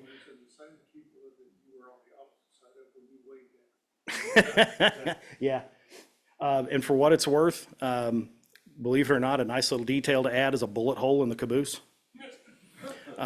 I have heard from several conductors. My dad rode rear end brakeman for a while. My uncle was a conductor for years and years. And he goes, yeah, you'd be driving by and you see a car sitting at the crossing, especially out in the middle of nowhere. And he said it wasn't unusual to sit there and wave at the guy. Next thing you know, he's got a rifle out and he's taking a pot shot at the caboose. He's the caboose he worked out of. He goes, I had a 30-06 hole about that far underneath my butt where a guy shot at us one day, plain as day. He said, you saw it coming and knew there was nothing you could do and nowhere to run. So you can see a little bit of snow built up on that one, and that's a nice little touch if you're running in the wintertime. That load of John Deere's in front of it's kind of neat too. I want to recreate that one of these days. But note the marker lamps on it. Another good one too. Note the direction of the stovepipe or the smoke jack on the top of the roof. They face side to side, not front to back. So that's always a good one to get straight, because I've seen a few hit the contest room floor and they got the smoke jack turned around. Now this one doesn't have marker lamps, but it's got flags hanging off of it. That's another nice touch, and you usually don't see that. Extra flags on the front end of a locomotive is also a kind of neat one too, especially if you're running steam. But that's a nice little touch. And flags are easy to do. Little you know, part of half of a Kleenex, a single ply of a Kleenex works really nice for that. Or tissue paper. Passenger cars. Now this is where the railroad meets the public. So passenger cars and reefers, they're food service and they're customer facing. Those are the two vehicles they try to kind of keep clean, but that's only down the sides. Undercarriages and roofs, nobody's up there, nobody can see them, nobody's under there, nobody can see it, leave it alone. So, you know, this again, it's still going to depend on what road and what era you're modeling. Even Class A railroads, when you start getting into the late 50s and the 60s, when passenger service was dying off, the passenger cars really started looking bad. So, but it's going to depend on that, those two things, of course. But people in seats, it is creepy to see a passenger train go tearing around a layout that's got 5 or 6 really long cars, and there's not a soul in sight. And you can get online on eBay right now, you can buy a bag of like 500 seated people from China for $5 or $6. They're not the greatest detailed prints in the world, but they're cheap and they're going to be inside a deal, and you're going to see it through a window that big. Congratulations, it's a human set of shoulders and a head. It makes it look like there's a warm body in the seat. That's all you need. $5 for 100 of those things is awesome. So put some people in your cars. Bags are another one. Bags around your loading docks, up on like he's got some bags here on his baggage cart. That's another nice ad. Trunks. A lot of people didn't have little itty bitty suitcases like we got today. They were traveling in big steamer trunks, and they came in camelbacks. They came flat top. There was all kinds of different shapes and designs and sizes. They made little bitty ones for kids. I've got a pair of matching camelback trunks. My mom does. I'm restoring them for her now. That one's a kid's size and one's mama's size, and pretty neat little pieces all in all. They're really hard to find, the little ones, but if you're going to contests where you can lift the roof off like you can do on his Doodlebug over here, they had a luggage rack up above your head. Put some bags in that. Small boxes.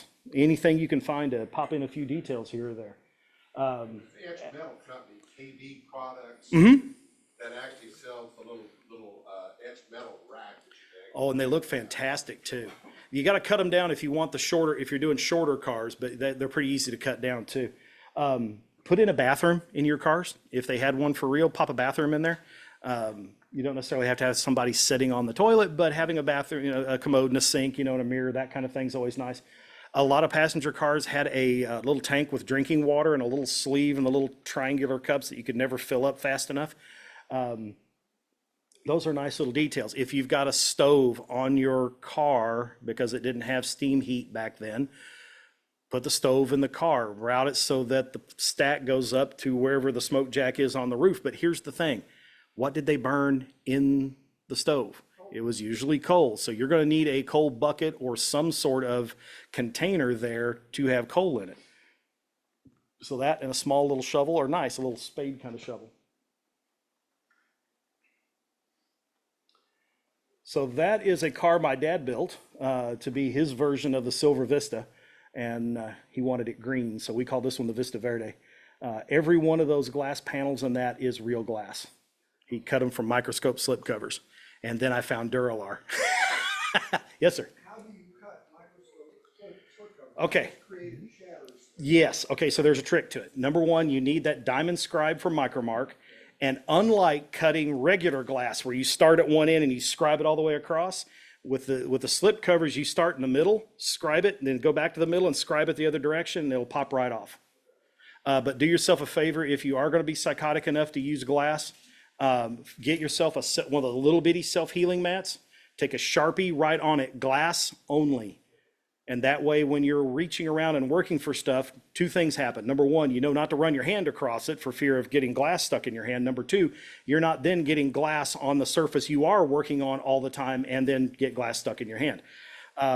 Since I found Duralar, I haven't cut a glass slipcover since. There's just no point in it. I can cut it with a hobby knife so fast, I can't even find my diamond scribe as quick as I can do this. The reflectivity is just as good as glass. I don't have to worry about breaking them. The only time I've monkeyed with glass since is when I want to do a broken window. And I found in my model that I built after the narrow gauge convention that's in this recent HON3 annual, I can actually make probably better looking broken glass on the laser using Duralar. And I've since played with it, just taking the knife and cutting out, you know, the different little spider webs and things like that. Looks great.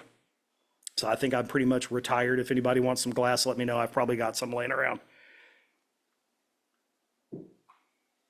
Okay, so now we get into the locomotives. And these are very, very dirty machines. Most of the weathering that's happening on your railroad, besides Mother Nature's effects, are because of these, irregardless of era or what kind of fuel they're burning or whatever else. But steam was worse than diesel. Diesel, you're going to get some oily streaks and things like that, and that's about it. It's doing more to the air than it is to anything else.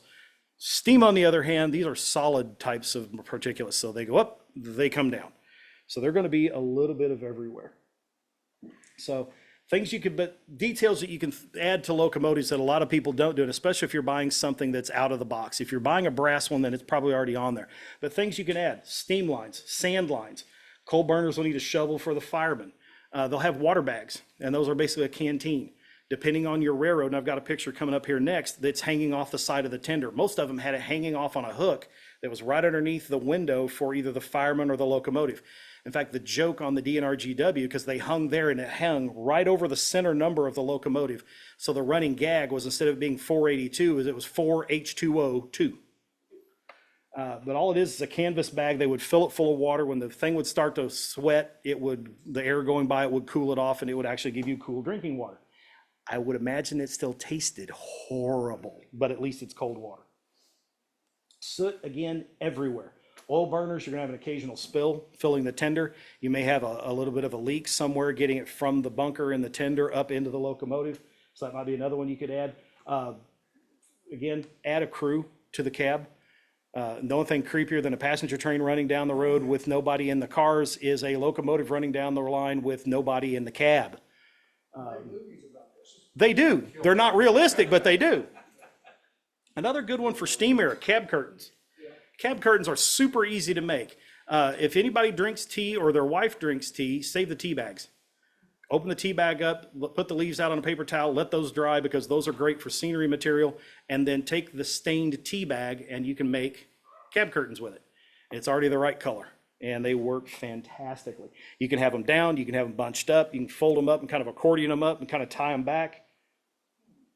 But see, here's one of my favorite engines on this planet, but you can note right here, there's the water bag. There's the cab curtains all folded up. They've got another set that runs across the back here. Anything you can do to try to keep the cold winter winds out. Not that we seem to have too much trouble with that down here, but you get up in elevation another 10 or 12,000 feet, yeah, it becomes pretty important. So there's a K36 that Steve Amatrano did, and there's his cab curtains, and I just thought that was such a neat look. Now here's another good detail. Notice the color on the leather armrest. Well, a lot of times you'll see them and they're black. I don't know if they came black or if they just turned black from years of abuse and nobody taking care of it. But I like the other color just because it gives you some contrast. It gives it a bit of a pop, and it makes for a nice touch. Cab lights, there's another good one. If you're going to have a big locomotive in there, putting in a backhead and all the piping and having everything wrapped and everything is just a really nice add. Another good one, we've talked about this one in the weathering clinic, but calcium buildup around leaks and steam lines and things like that's another good one, and it's easy to do. You can take a little bit of water, drop it along where you want the thing to start, take just the tip of your paintbrush, get it just a little bit of white, lay it into that water and let it flash and run wherever. Then try not to panic when you see it dry because it's way too much, and then you just come back in and weather it back a little bit. But it'll give you a very natural run because it's going to let gravity follow that pipe wherever it's going to want to go. And Again, faded lettering. This is another one of those. These things are really, really filthy. But remember what we talked about in the weathering clinic. We'll go back here a couple pictures. You don't see it as pronounced in this one, at least not up here. But from right here, there, looks different than from there forward. You can see a little bit of haze underneath these letters that you don't see here. The old paint that they used for that would oxidize. Where you're seeing in that haze is where the rain has hit it and washed some of that oxidized paint down, and it's left a little bit of a haze. Why you don't see it in the back is they overfill the tenders on purpose to fill and wash the cinders off of it. Well, because that's always getting washed down, the back end of it from wherever that bunker wall is for the coal or wood back is constantly getting washed off, where the other's only getting hit by the rain. So if you stage that faded lettering just a little bit underneath it, and again, that's really easy to do with some chalks.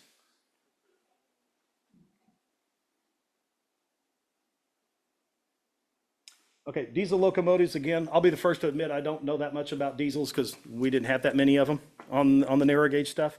Until they managed to buy DNRGW number 50 from the Sumter Valley, we had exactly zero, the way God intended. I'm a big steam fan, sorry guys. But some things to keep in mind for your steam engine diesels, or for your steam engine diesels, that's neat. For your diesel projects, speedometer cables, that's one most people don't do. And that's a biggie, and it's easy to do with a little bit of black thread, runs down to the front truck. Visors for your cab and side windows, radio antennas, soot around the exhaust. Pop the cast on exhaust fans and stuff off the top of those things and go get you some good brass castings, because it's got a finer grate on it. You can actually see through it and you can see the fan blades. If you really want to get slick with it, my buddy Rich Mossholder took some pager motors and set them up underneath his and actually has them wired in so the blades are turning. MU hoses front and back, cut levers front and back. That's another add-on for a car that a lot of people don't do, is the cut levers. Class lighting in the front, crew in the cab, Mars lights, ditch lights. I mean, spills around where you're, diesel, filling in the diesel on it, stuff to that effect. All of these things are nice little details that you can add in. All right, so getting into structures. Most layouts are built in such a way that we look down on our railroads. The only caveat is things like this where we've got two decks. But because we are looking down on our railroads most of the time, what we see most of are rooftops. So the more details you can manage to put on a rooftop, the better. That tells the eye, because all the things that are supposed to be on the roof are on the roof. That means all the things that are on the side of the wall are probably there. All the things that are on the front porch are probably there. And it's that smoke and mirrors bit that, our minds play games with us about.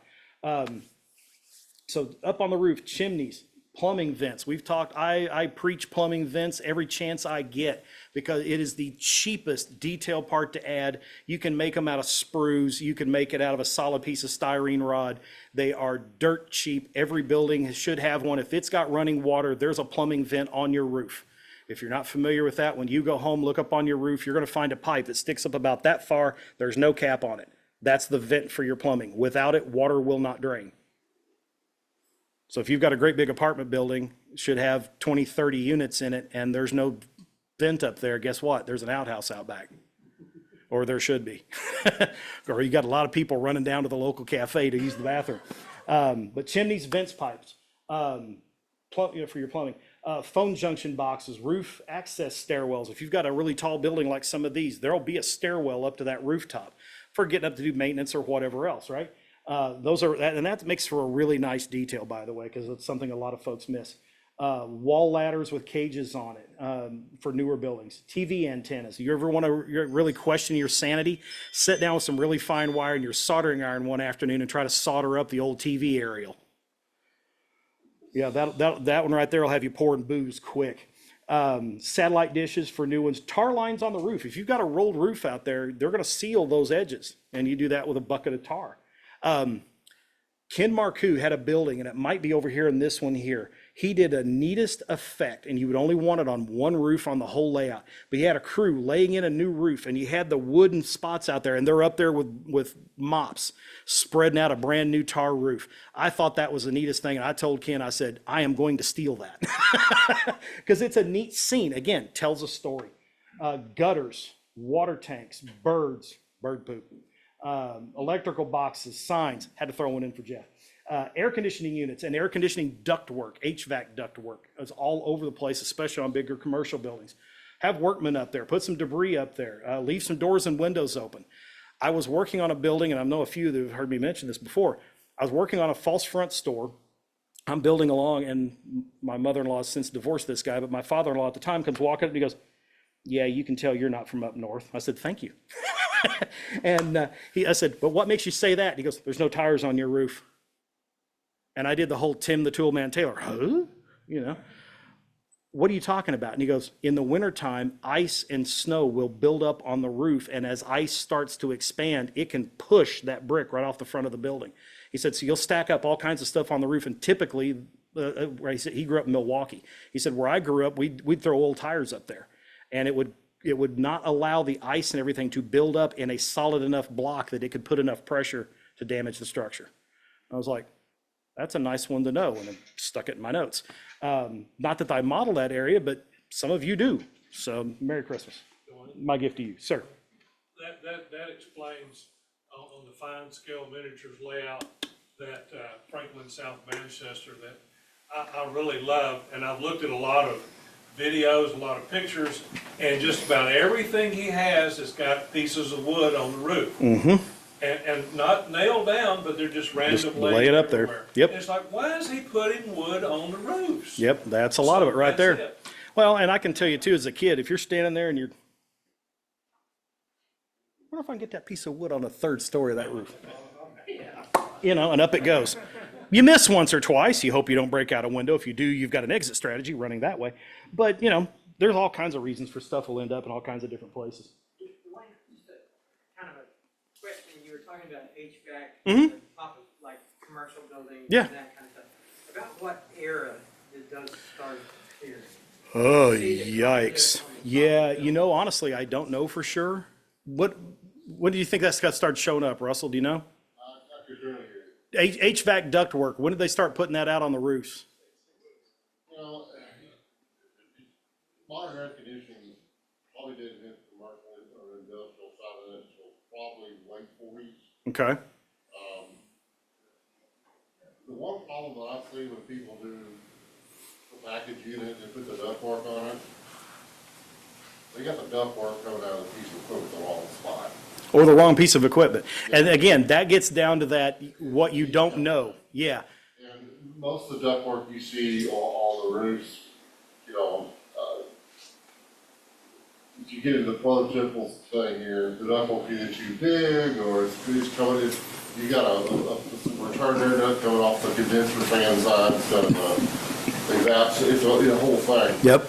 But modern buildings, you won't see the ductwork on the roof anymore. Yeah, they'll do it all internally. Because it's just a heat load, all it is a water leak waiting to happen. Yep. But, yeah, probably late 40s, more so 50s than you would see anything else. Okay. Back then, a lot of your commercial industrial buildings were just running off Titanic fans. Right. And I'm sure a lot of it was probably up on the roof because a lot of it was retrofit. Yeah. Okay. That makes sense. Okay. Yes, sir. You might remember in the 30s where people were looking for something cheap to do, the theaters advertised refrigerated air. Yeah. Yeah. So that was in the early 30s. Yep. Well, the first air conditioning unit that was developed on was Carrier. Carrier did this. A movie theater was the very first thing to have air conditioning, indoor air conditioning. Yep. And what they used was CO2 for a refrigerator. And what it was a big huge wall that had a series of pipes.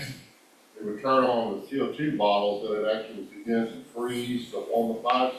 Then they blew air across these pipes, so that's how you got cold air. And what they would do is they close all the doors of the theater and build up the static pressure. About 30 minutes before movie time, they had opened the front doors of the theater, so when you walk by, you got blasted by cold air. Ooh, it's cold in there. Yeah. That's a nice idea, though. It's a nice touch.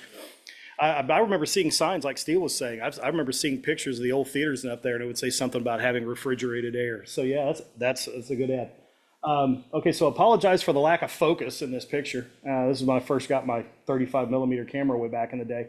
But If you squint, it'll look even more out of focus, but there's a ton of roof detail on the top of that, including way down on the end, there's a peeping Tom with a pair of binoculars looking at somebody over here in this hotel. Private eye. Yeah, Volkswagen police car down there talking with the folks about a wreck. So roofing materials, and this is another one where there's a lot of different variations that are out there. You can get rolled roofing, asphalt shingles, wooden shingles, sheet metal. The big thing with sheet metal, guys, when you're cutting that 3-foot widths, lengths will vary, widths are 3 foot. Tar paper works the same way. And the tar paper roll or rolled roofing is the length of a square shingles. Keep that one in mind if you really want to get anal retentive about how far I can roll out my rolled roofing kind of thing. Tar and gravel's another one. You can use sandpaper for this, but there's other different options that are better than sandpaper. So there's an option of slate and what a slate roof might look like.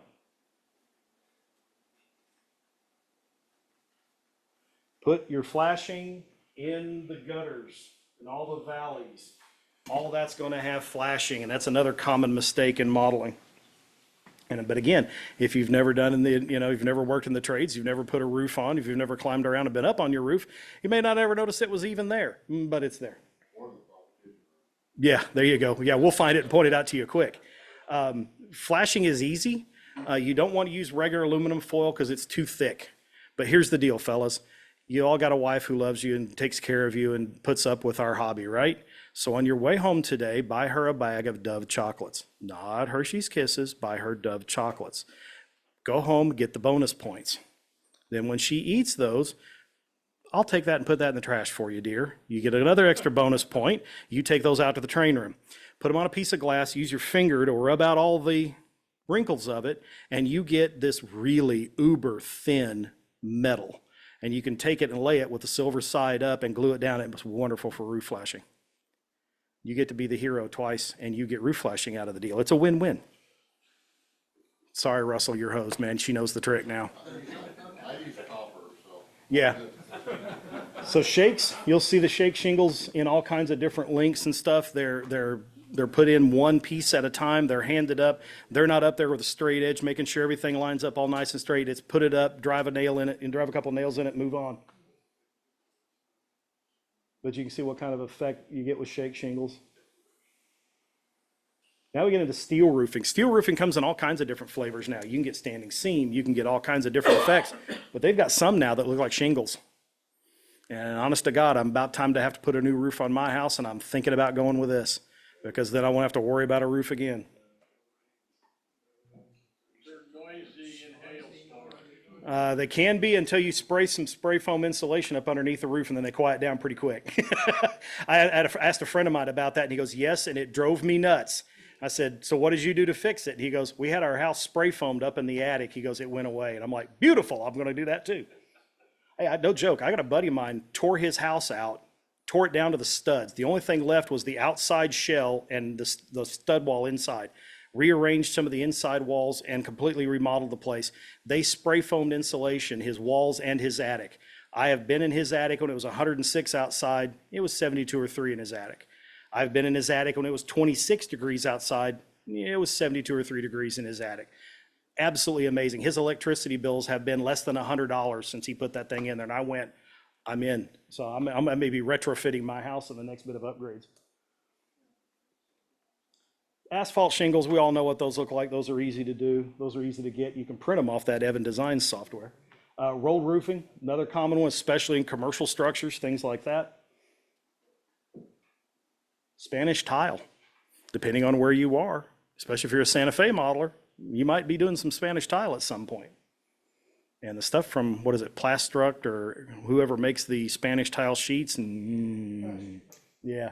Now you really want to do a good job with it. You'll go down to your restaurant supply, you'll buy yourself a couple of boxes of those plastic coffee stirring straws, and you will drive yourself back crap crazy, splitting them in half with a sharp razor blade, and then laying your Spanish tile one at a time.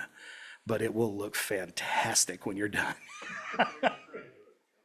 And again, that gets into that, I'm taking this to the contest room, and I know I'm going up against Cole and Russell, and one at a time it is. Walls, yeah, you try to 3D print them. I've seen a couple of 3D prints that weren't too bad, so it's going to depend on how good you are at drawing the thing. Now we get down to walls. There's a lot of different wall structures that are out there. I mean, you've got brick, you've got wood, you got cement, you got stucco, you got sheet metal. That's only naming a few. I mean, if you can prop a roof up with something, we've made a building out of it at some time or another. So you can include signs, downspouts, doors, windows, drapes with awnings and blinds. Truss rods to support the roof. If anybody has been over where trying to think of the name of the building where the old Lockheed Club moved, they were upstairs in an old Oddfellows building or something like that. And if you go inside the building, if you're looking on the outside of the building, you're going to see a nut and bolt washer, 2 or 3 of them down the length of the building. And when you walk in the ground floor, you can see the truss rod running through the building. And the whole idea of that's to keep the walls from splaying open, right? That's a nice little add-on, and it's an easy one to add on brick buildings. Window air conditioning units, window flower boxes. Those are pretty popular on houses, especially in the 40s and the 50s. Board up a door or a window. That's kind of a neat effect. Again, don't overdo it. That's one of those, one per town kind of things, or maybe one per layout. Mortar lines on the brick. Some people like it, some people don't. My thing is more trying to balance the reality versus the prototype. On most of your brick buildings, a lot of these things are older than I am as far as the molds and stuff goes. And the mortar lines, if you were to scale them out, are about like that. And that's obviously way too deep or way too wide. So I don't like doing mortar lines a lot of the time. Plus, if you get a chance to go, next time you see a brick building, step back about 87.5 feet and take a look at it and tell me if you can see the mortar in it. If you can, then try putting it into your buildings. If you can't, it's one less step you got to do. But again, it's like nail holes, personal preference. If you like doing the mortar wash, do the mortar wash. You can do it with AIM or Bragdon or both have a white powder. In fact, one of them has one called lime white that is great for doing mortar work. You can, Jeff and I were talking about it before, you can use white India ink and you can thin that down and use that. I know guys that use spackle. I mean, there's all kinds of different options out there. Just take a look at the model that you're working on and look at the casting itself and try to get an idea of how thick those mortar lines are. Because when it's not painted, you don't see it. But when you put the mortar line in there, all of a sudden you realize that's 4 inches worth of mortar between those bricks. Then it stands out and now you got a problem. So, but more things, fire escapes, that's another biggie. And there's a couple of companies make some really nice fire escapes in HO. There's one called, I think they're called ITLA or ITLA. They're up in Canada. They do a lot of laser work, and they've got a set of fire escapes you can get for like $20, and it's enough fire escapes for I think 3 stories. And the bottom story, you can either have the thing down or you can have it up. You can configure it a couple of different ways, and they're cut out of laser board, and they really do look nice. But it's a nice add for especially buildings like that size. You would see some fire escapes on those for sure. Lights, electric and gas meters. Lights are another detail that when you start thinking about them, a lot of us will go down, we'll get on eBay and we'll order a bag of 100 of them for whatever, right? And then you wire them up in your building and you turn the lights on and everybody looks at it and goes, ooh, that's cool. But every light is the exact same color and it's the exact same brightness level. Mix and match the color temperatures of your lights, change the voltage around onto some of them, and have a few variations. Now, the caveats this, and I had a guy do a clinic for us one time, and he brought in this yard, and he kicked the lights on, and I was looking at that, and I was like, oh, dude, that is awesome. And he goes, yeah, it looks like crap. I was shocked. I said, well, what do you mean? He goes, well, they're all the same. Every one of those bulbs is exactly the same. And he goes, and that's how a lot of modelers do it. He goes, but you think that's cool? Look at this. He turned that switch off, turned another one on, and the lights came back on. There had to have been 2 dozen different colors of light and 5 or 6 different levels of intensity. And I stopped for a second. He goes, looks so much better, doesn't it? I went, yeah, it does. He goes, when you go home tonight, walk out on your front porch and look up and down your street and count the number of different colors you see in everybody's porch lights. They're not all the same because we don't have the same bulbs. You go to light that one, they've got one facilities guy and it's his job to go buy however many gross of light bulbs every time he needs to order one, and every light in that one will more than likely be the same shade and the same brightness level. But that building to that building, especially if it's a different company, might be different. Because they're not all going to go get 60 watt GE light bulbs. He may be getting his from Philips and they may be 75 watt. vary the temperatures around, vary the brightness levels around, put a different resistor on these lights than those lights. One of the things I plan to do on my railroad is I plan on having my track power bus, another one for the tortoises, and then I'm probably going to have 3 or 4, maybe even 5 or 6 different lighting buses back there that I can either run animations or I can run different lighting off of, just for that one thing. And it is stunning what a difference it really does make. Brick walls, sometimes were left natural and sometimes they were painted. And you get painted, people would paint signs on them, because if you had a great big brick wall with no windows on it, Mr. Coca-Cola man comes rolling up and says, hey, I'll give you $500 and I'll even have a guy come out and paint it on there if you'll let me paint a big Coke sign on the side of that thing. Oh, and by the way, if you're selling Coke, I'll cut you a deal on that too. Let's do it. Signs are the same way. You want to know why every little mom and pop grocery store had a sign out front that had a great big Coca-Cola, and then underneath it, itty bitty little lettering said Ma June's grocery store? Coke paid for that because they came in and did that exact same thing. I'll put you a light up sign out there if I can put my ads on it. So that's something else to think about. Sometimes you can leave one brick a little bit different colored. Bricks will oxidize over time, and they'll start turning a little bit different colors if you don't paint the wall. So sometimes having that few oddly colored bricks on there is also a nice effect.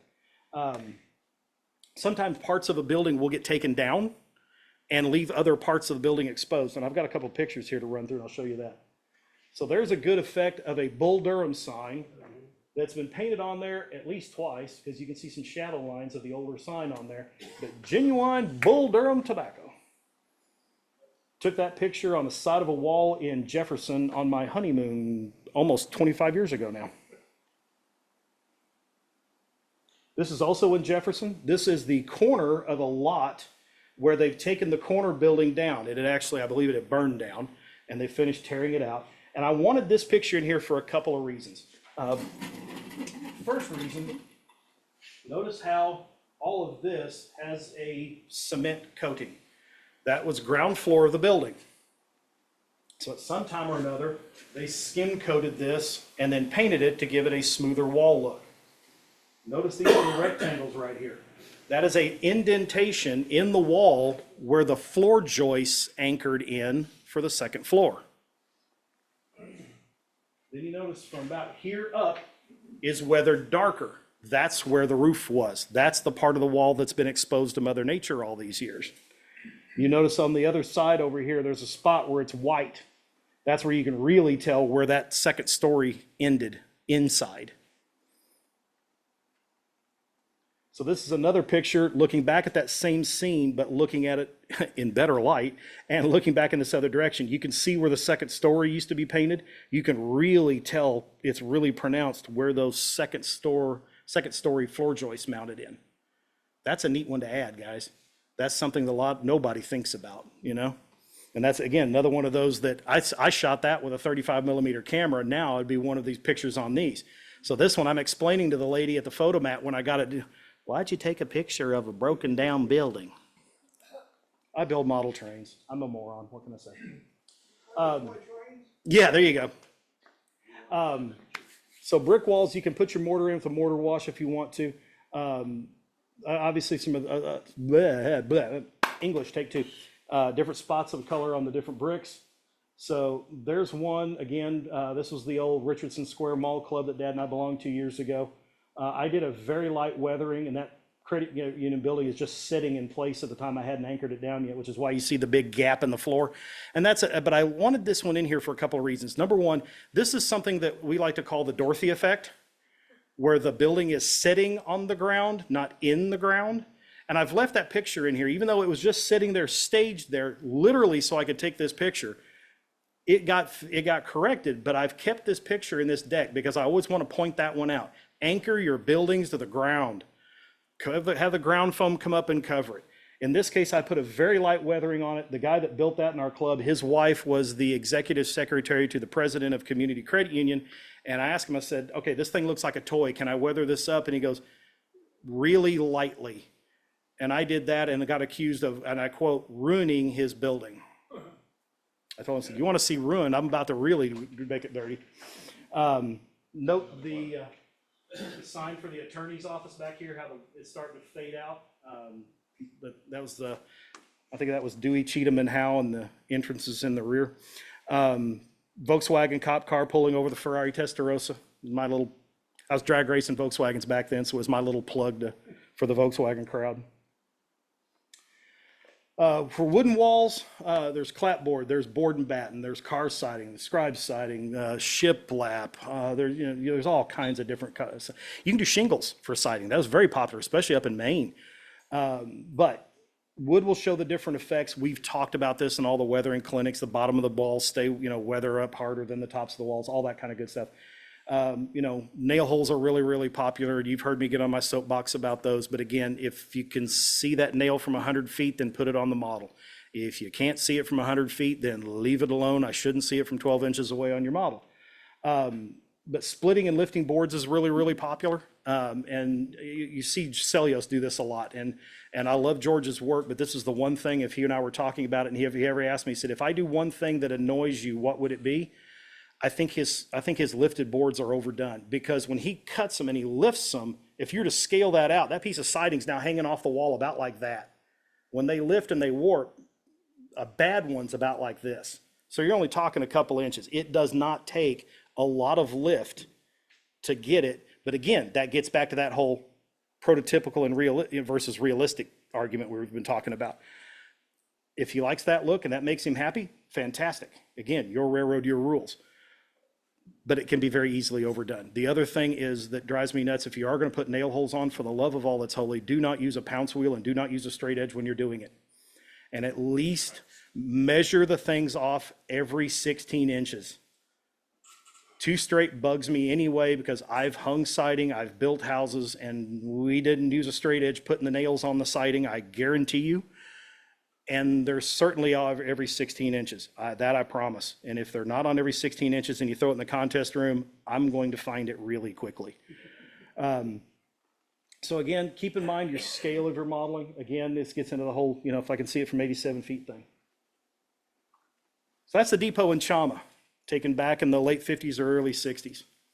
Look how beat up the bottom of this wall is.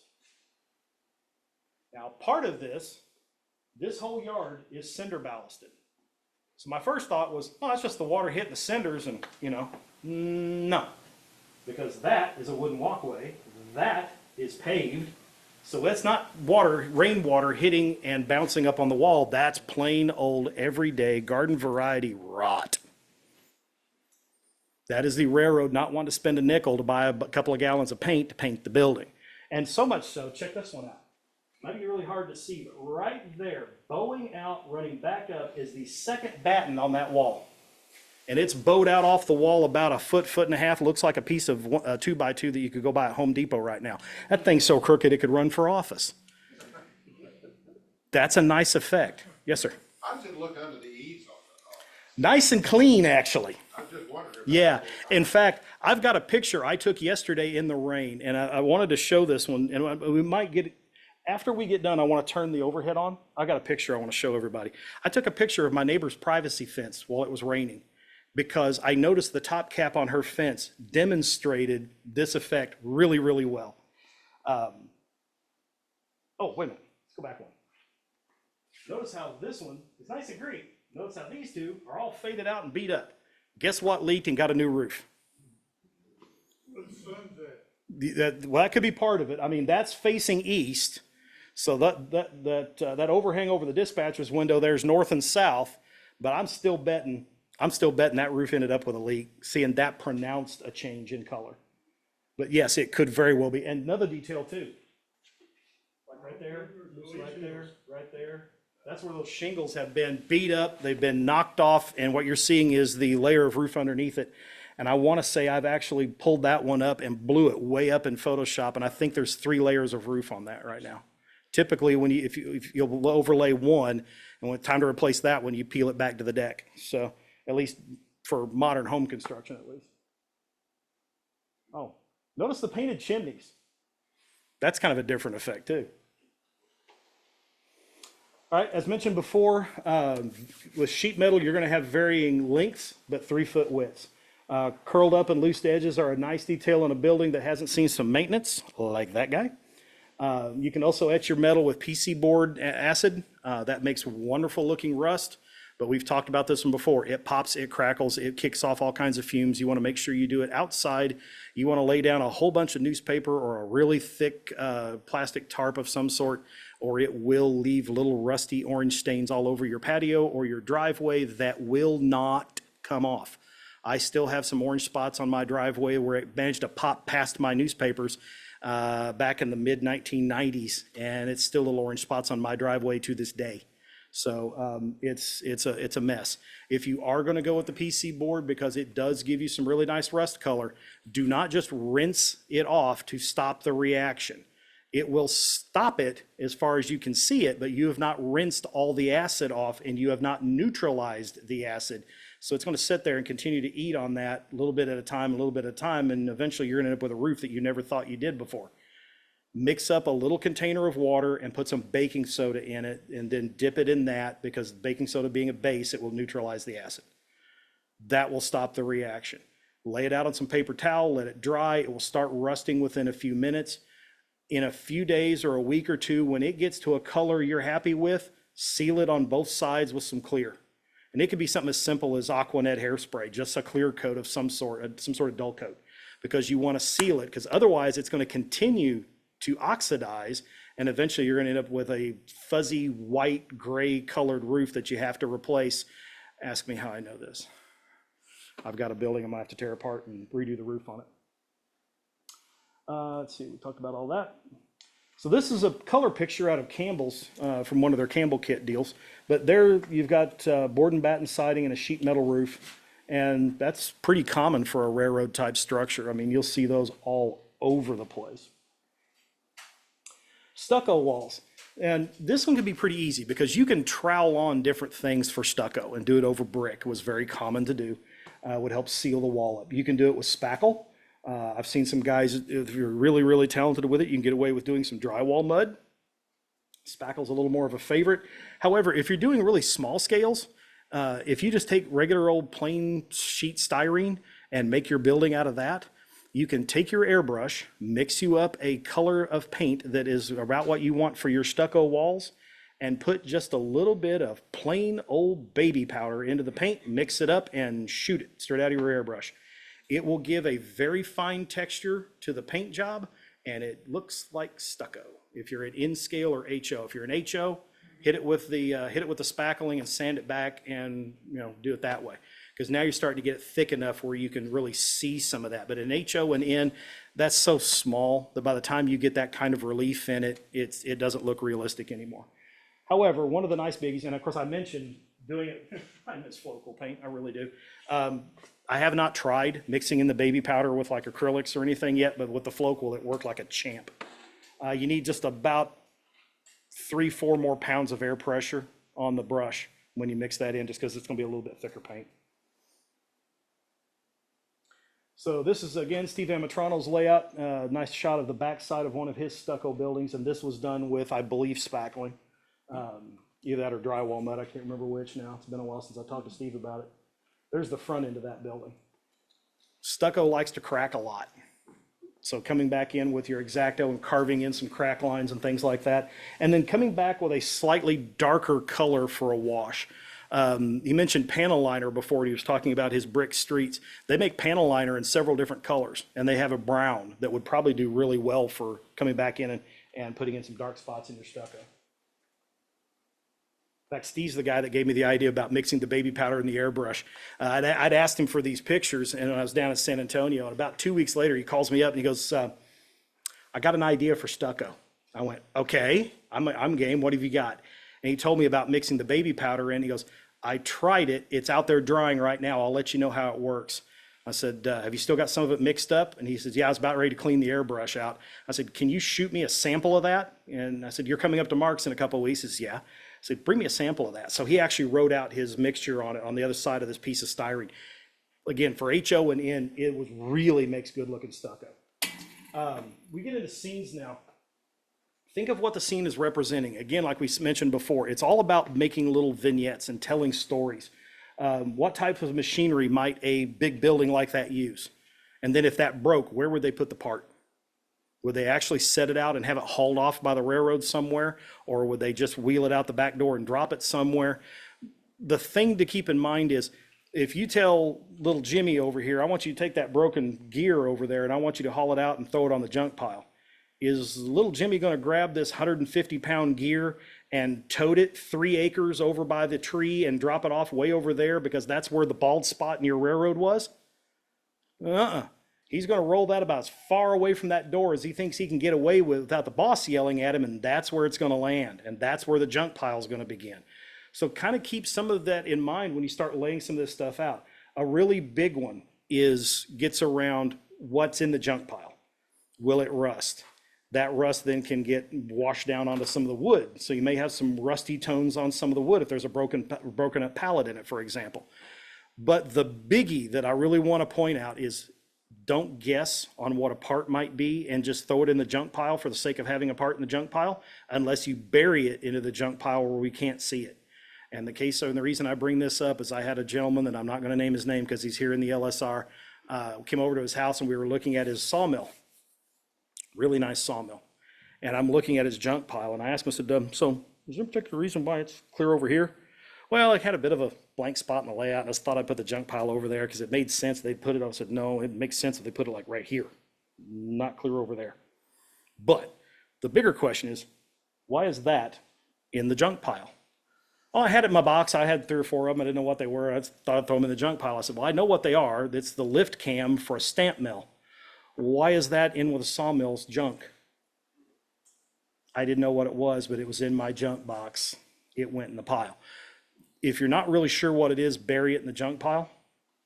If you've got pulleys and gears and things like that, and that looks like what that manufacturing company is going to have in it, put those on the top of the pile and then put the stuff you're maybe not real sure about, but you want something in there to kind of pad it out a little bit. Put the unknowns in the bottom. That way you don't run into that problem, because some smart aleck is probably going to go and go, why is that there? Keep in mind what kind of materials that the company is using to make whatever it is they're making. Can it be spilled?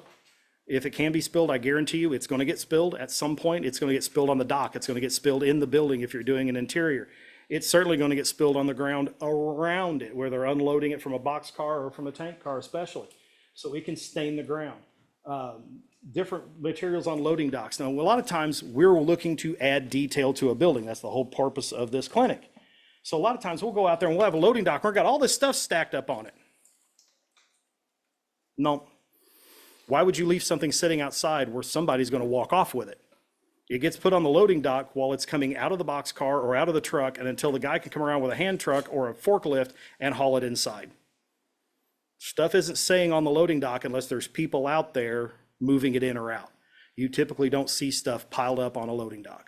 You might, on the rare occasion, if it's something really big and really heavy and they haven't got it indoors yet, typically that might be tarped if it's a big piece of machinery, because it's something that he can't walk by and pick it up and stick it in his pocket and walk out with it. That kind of thing. Doors and windows, you can have doors in various degrees of open. You can have windows in various degrees of open. The one thing I will caution against, it seems like everybody and their dog, every time they opens up a window, they got to have the curtains flung outside the building. Doesn't happen that often. Usually if you've got the windows open, you've got the curtains tied back. So if you want to do that, put it once on the railroad, not every window that's open. Debris around the structure itself, old equipment, trash, broken pallets, wooden chunks. I've got a picture coming up here in a minute. Wooden chunks laying around where they would spot a car. This is one I picked up from my dad when he was working as a switchman there in the Frisco. Anywhere where they could spot a car, you would find something there to chalk the wheels. A branch, a broken piece of pallet, a larger piece of chunk of wood. Not necessarily a rock, because you can't keep those in place a lot of times, but Dad told me, he goes, they never, ever, ever trust the brakes on a car. Spot it, chalk it. He said everywhere where you would spot one, you're going to see a tiny little pile of various bits and pieces where you can spot, or you can chalk a wheel. Add interior to create a visual scene. This doesn't have to be the whole building. I mean, you look at Daryl's building. He's got an interior and you can see through the windows and see it. You don't necessarily have to put the whole interior in. You can actually come in and build a little window vignette, stick it in behind the window, and it's only about that deep and about that wide, and you've got a little light over it so you can see it. Your mind looks in the window, it sees light, it sees interior, and your brain goes, that whole building's got an interior in it, how cool, when you've modeled something about that big. So something else to keep in mind when you're building stuff. Again, various colors of lights, different brightnesses of lights. That's what I'm talking about. We'll load up a loading dock with all kinds of crap, but there's people out there working it. Put workmen on your loading docks, maybe a policeman working a wreck or giving a ticket, have a postman delivering mail, maybe a guy out there washing the windows on a commercial building kind of deal. Sniper up on the water tower, I'll explain that one in a minute. That was a lot funnier until all the school shootings and stuff started happening, and now it's not quite so funny. Train derailment. You can actually, if you've got a spot where you've got a piece of track that kind of goes off into nowhere, have a car derailed out there and have them actually working to re-rail it. One of the things that I've only seen modeled one time was they had a derailment, it tore up the track, and they had laid a shoe fly in.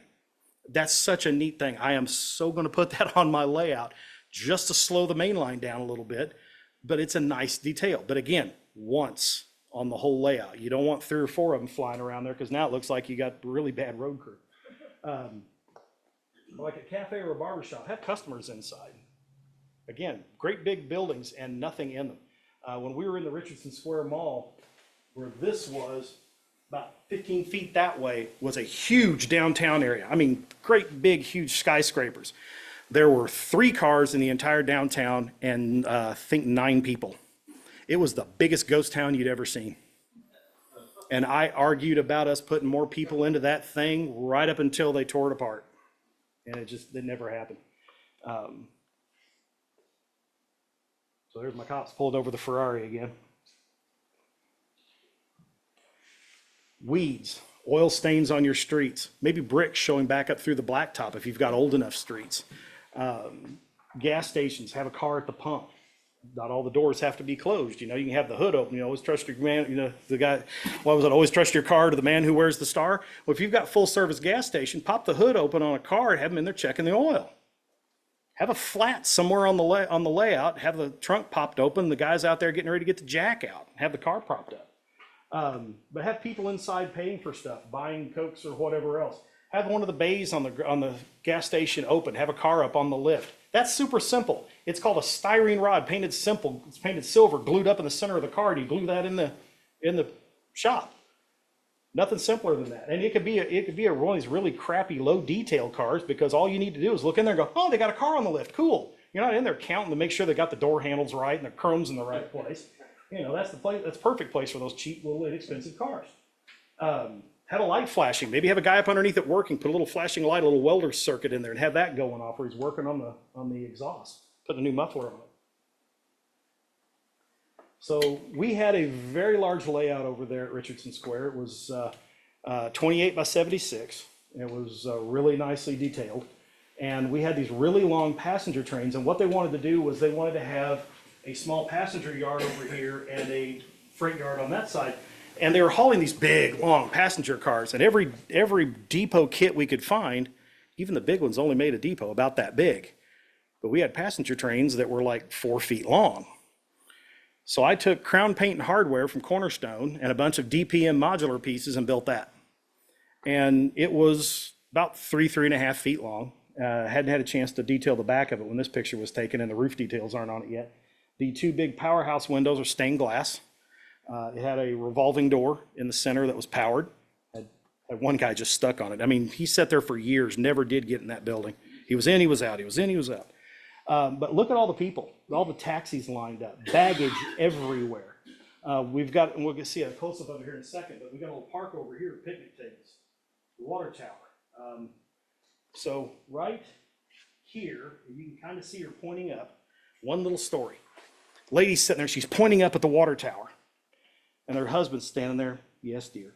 And the cop's standing there like, sure, there's a guy on the water tank with a rifle.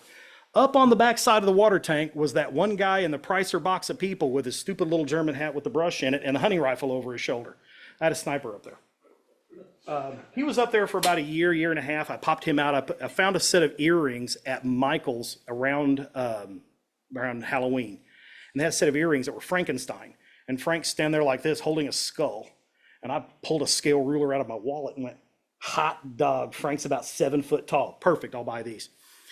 Pulled the earring out of the top of his head, filled the hole, painted it black, and I put Frankenstein up on top of the water tank. You know, it varied from year to year. So like there's a close-up of the family sitting there, you get ready to have a picnic. We used to hang Ewoks. Yeah, yeah. We had several Waldos. We had a couple of Santa Clauses because we were always open to the public during the Christmas time frame. Back up in the woods, there was a couple of dinosaurs. There was all kinds of stuff for the kids to go find.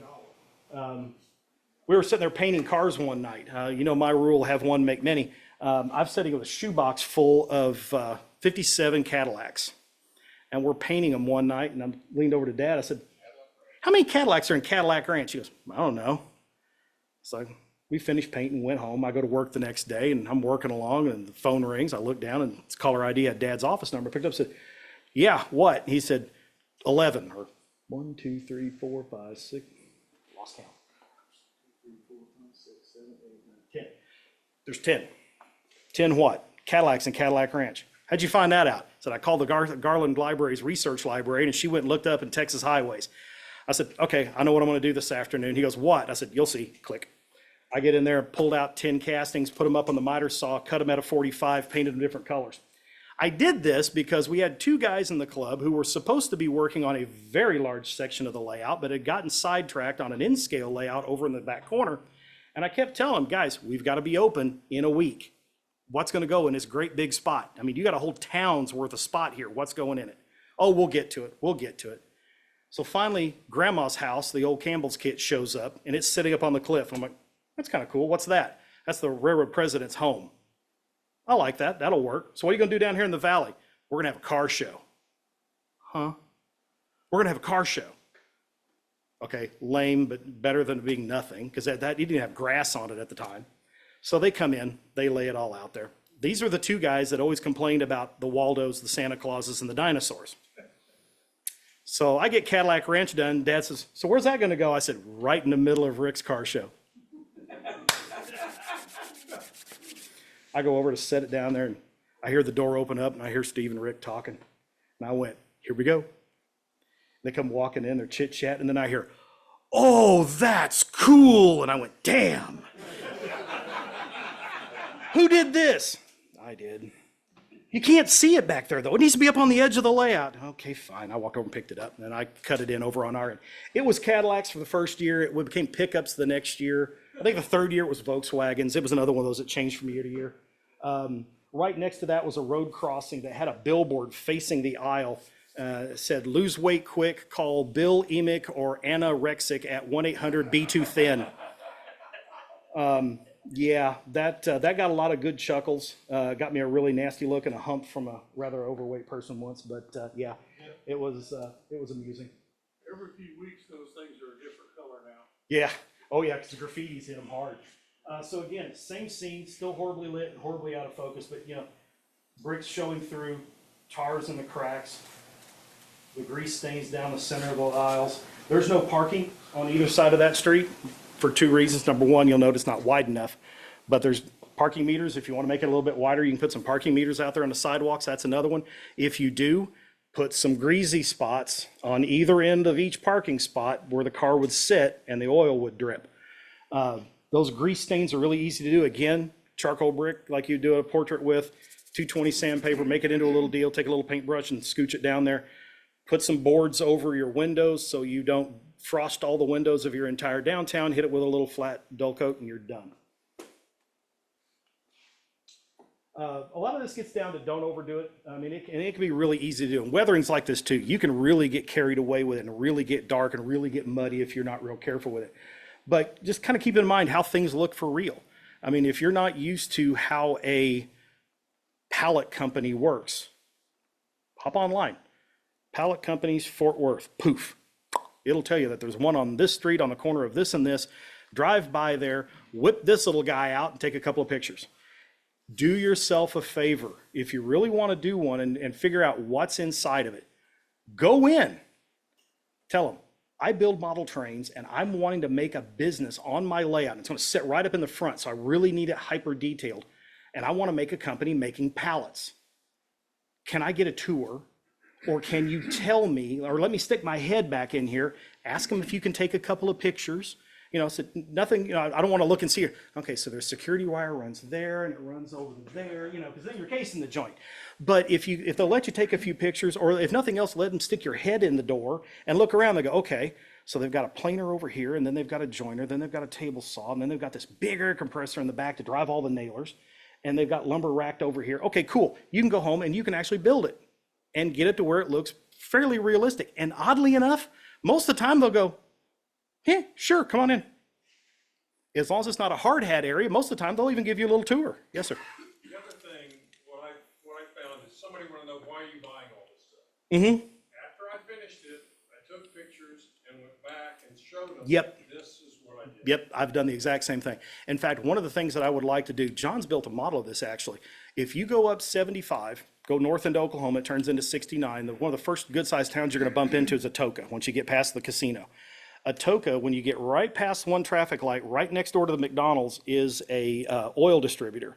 They've got a building back in the back of that was an old Texaco structure that used to sit across town, and they moved it over here at one point. It is the stereotypical Texaco little oil building, little thing. It's probably, what, John, maybe 30 by 20, maybe. It's got one little bump out alcove kind of thing in the front of it. It is perfect for a model railroading. I wheeled in there one day, didn't even call them, just pulled up. I was going to stop at McDonald's anyway to take a bathroom break, but I walked across the parking lot. I said, would you mind if I walk out here and took some pictures of the building and measured it? She goes, model railroader? And I went, yeah. So I walked out and took a couple of pictures. I had nothing to take measurements with. So maybe in another week or two when it warms up, maybe that's a weekend road trip, I want to call up there and say, hey, I want to drive up and see, would I be able to stick my head in there and take some pictures and take some measurements and all that and draw it? Yes, sir. I was taking pictures of the mill in my wife's hometown. Mm-hmm.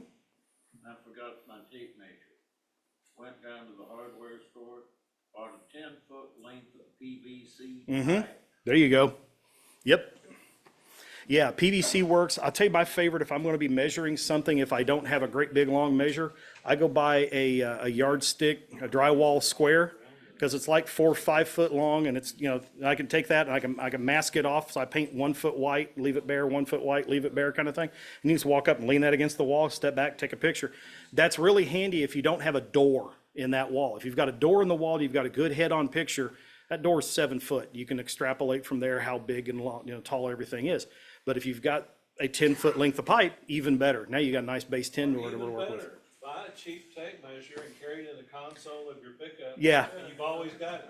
So on the same trip where I took my daughter up to Colorado, yeah. A 10-foot piece of pipe. One of the things I wanted to do when I took my daughter up to Colorado is I needed to measure the lettering on the cars while we were in Chama, because I'm helping set up artwork for Craig Chabusi's decals.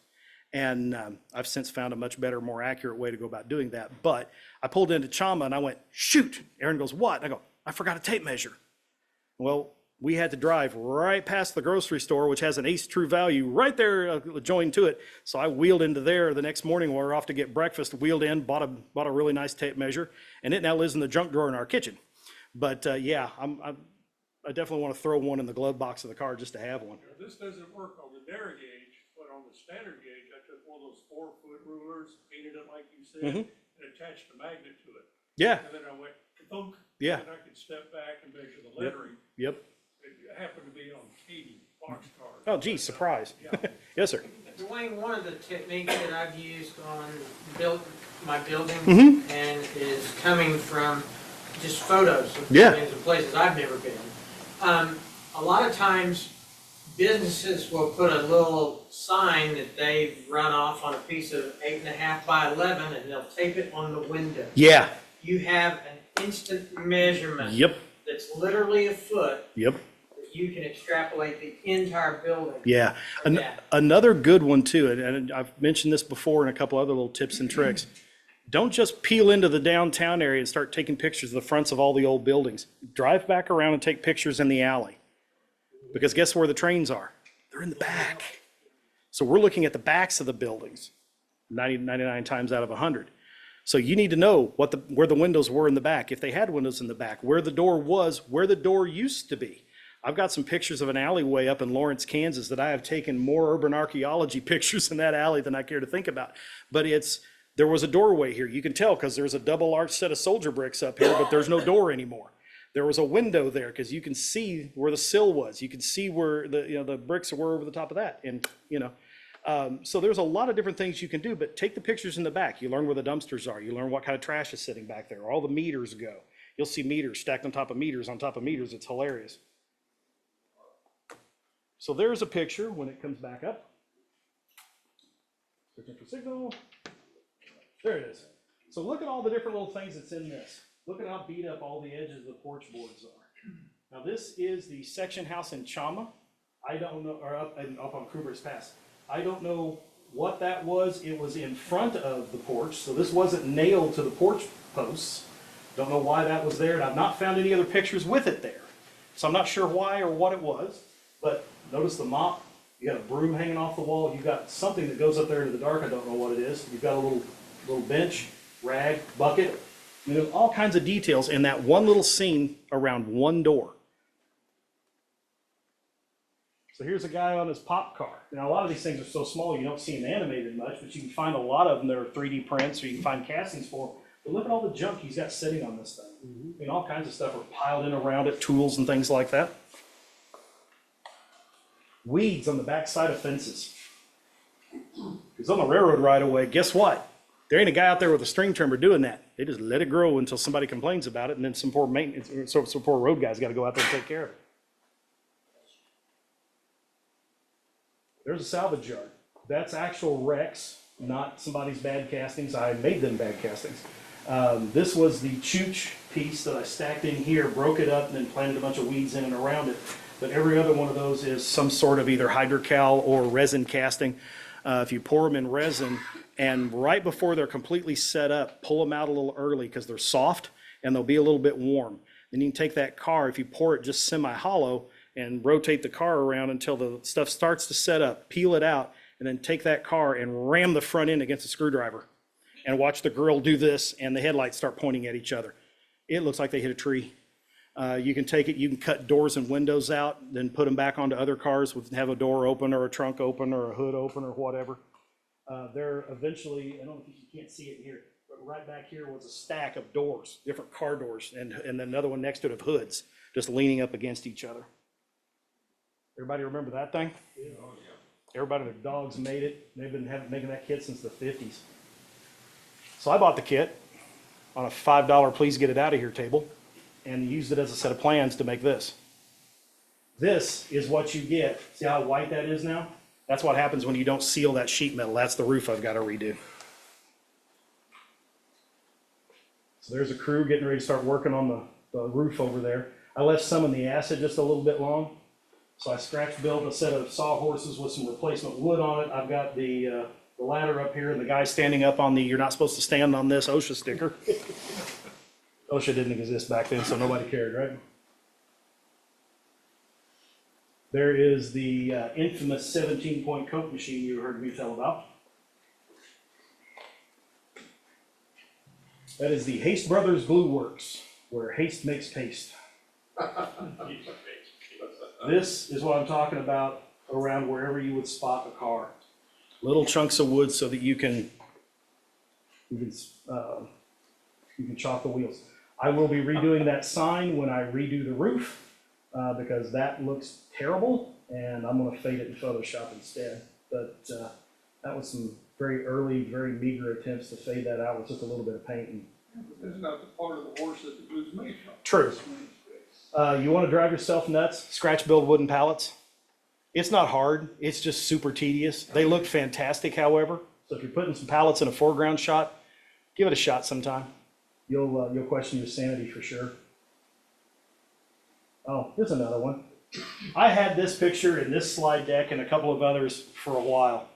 Mr. Jeffrey, as a judge, can you tell me what's wrong in that model? Where you're going to deem me for my points? Besides the fact that, yeah, look at all that glue. When I went to glue that tank in there, I bounced it off the wall evidently, slid it in place, and never noticed it was there until I was doing this clinic over in Division 3, and I had this in a different deck. And I turned around, and I went, and as you can see, oh my God, look at all the glue. So I've left it in the deck. It's one of those, you know, don't hide your mistakes. This is where I left the sheet metal in the acid too long, and it ate the corners off of it. I set it aside in my toolbox, and I thought, you know, one of these days, I'm going to want to tell a story with that. This was one of those days. So now he's up there trying to figure out how much of this am I going to have to tear apart. And I like the fact that not only is he on the top ladder, he's on 1 foot. You need an ambulance standing there waiting. Oh yeah, no joke. Live longer than that. Yeah, yeah. Now you know why the life expectancy is longer now. So there's some pictures from the old Elk Canyon Western that we used to take to the train shows. This was a set into town that I built. So little things. All of the trash cans are right out next to the door. Why? Because the owner's kid is lazy, and so's the owner, just like the rest of us. He's not going to want to carry the trash any further than he has to, so boom, right outside the door, right into the trash can. There's some old crates and things like that back there. You got a dog barking at the cat. All the signage is nice little detail as well. One of the things I did on this sign and on the Gazette in Photoshop, I found a picture of a cracked and peeling paint wall. I brought that into Photoshop, made a mask off the peeling paint sections, put the lettering on it, put the mask back over it, hit the delete key, and it pulled the lettering away and left you seeing through to the wood underneath the peeled paint, and gave it a cracked and peeling look. S scale and up only for that particular effect. You can't see it in HO.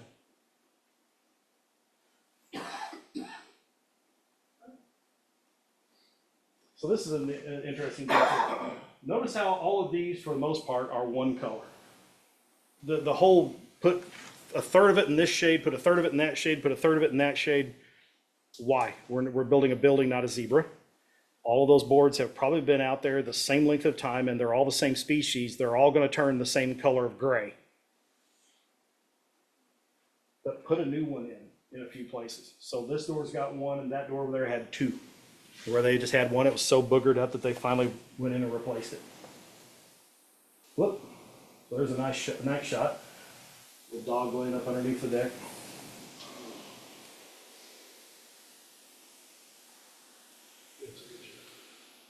Now notice in this one, the upstairs of the mercantile, these two windows are the owner's apartment. There's a brass bed with a quilt on it on a hardwood floor. That is a scratch-built wardrobe. There's a scratch-built dresser on that wall. On the dresser is the old-timey wooden radio, and one of my grandparents' wedding pictures scaled down to 8x10 in S scale. The bed is brass wire that I soldered together, and the room is wallpapered. And on the bed, above the bed on the wall, is my other grandparents' wedding picture in an 8x10. Had a fun phone call. My dad calls me up one day and says, "What are you doing?" I said, "Sitting here trying to figure out how much wallpaper I need for this room." And Dad, Mom have hung wallpaper all over the place, and he can do the numbers in his head and could run how many bolts of wallpaper you needed for a room. He said, "Well, how big's the room?" I said, "About 3 inches that way and about 2 inches that way." And it got real quiet on the phone. He goes, "You're wallpapering a model." I said, "Yes, sir, I am." He goes, "Working on a contest piece, are you?" I said, "No, actually just working on one for the club." This one over here had subway tile up about that high on the wall. The rest of it was painted. In S scale, due to a lack of parts, it had a hand-carved slanted back tub, a pedestal sink. The commode was cut, and I moved the tank up on the wall and made the chain for it.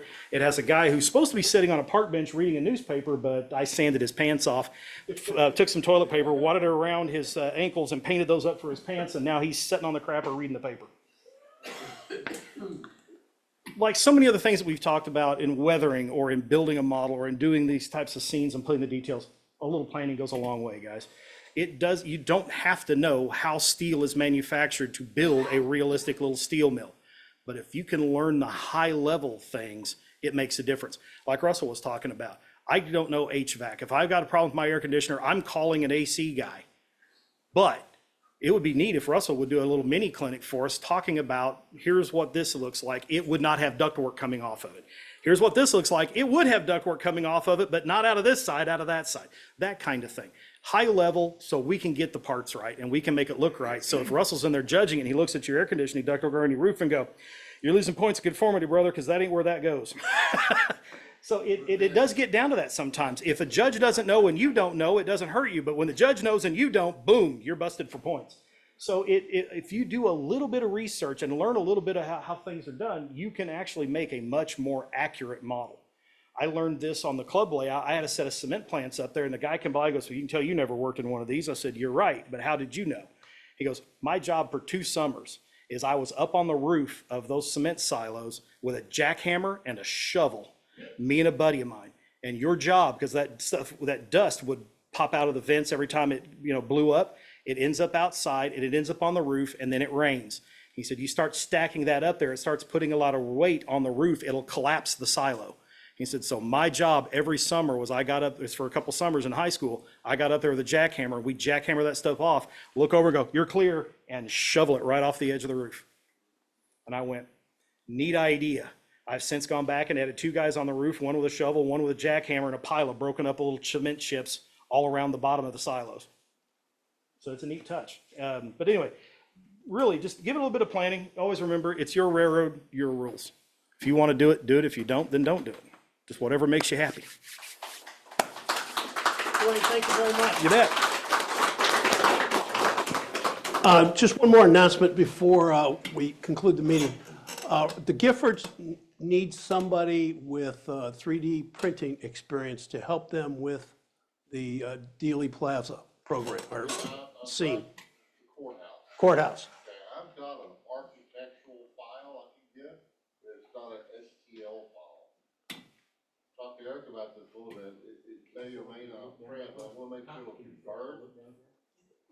You have to buy the file, I wanna make sure it can be done before I do it, or if there's some way that to be the west side of the courthouse is all I need to do, and the clock tower. There's someone that can get printed. Use the help. I'm talking. Okay. David? Whoever's in charge of programming, at some point, could we get a good clinic on airbrushing? I think so, yes. I think before Charles Goodrich was who I've been talking to about that. Good. Before I joined Division One, which goes back to 2018, I heard rumors of somebody came in and had done an airbrushing clinic that was just really, really good. We did a hands-on in here where we had 92 or 3 people came in, and we gave them all a boxcar shell and taught them how to airbrush right here on the back patio. Yeah, that was like 2 or 3 years ago. Yeah. Those are those old jumper shells That from was around. before I started. Yeah. It wouldn't have to be a hands-on, but just a good, this is how you set a brush up, this is how you adjust Sure. the needle. These are common problems, spinning and, Yep. flow and just. We're techniques. We're interested. We're gonna, in fact, Jim and I are gonna start talking about next year's clinic schedule and stuff like that, so we'll include some of that. In fact, Jim, one of the things we do over in D3 is we hand out a survey once a year and have people write down stuff just like that. Might be good to do one around here too, just to get an idea of who wants to see what. And the one who taught me how to airbrush was Charles Goodrich. Oh, dude, Charles is great with a brush, so yeah. Okay, well, thank you, everyone. Before we go, I got one last thing. Can you show the look down camera? Oh. I took this picture the other day when it was raining. This is my neighbor's fence. Notice the cap on the roof. Look how it protected the top several inches of that, and then the rest of it, whoops. And the rest of it's gotten wet. And look at what the difference it made in the weathering on that fence. This is what we talked about in the weathering clinic about how the eave will protect the top of the wall a bit. That's a great example. And you even see some of it underneath the little rail. So another nice little detail. All right, thanks, guys. David, do we need to pick up chairs? Yes, sir. Pick up chairs. You say they ran a Thank you grass guys deal for in coming today. Durango? Yeah. Yeah, I saw a post on that.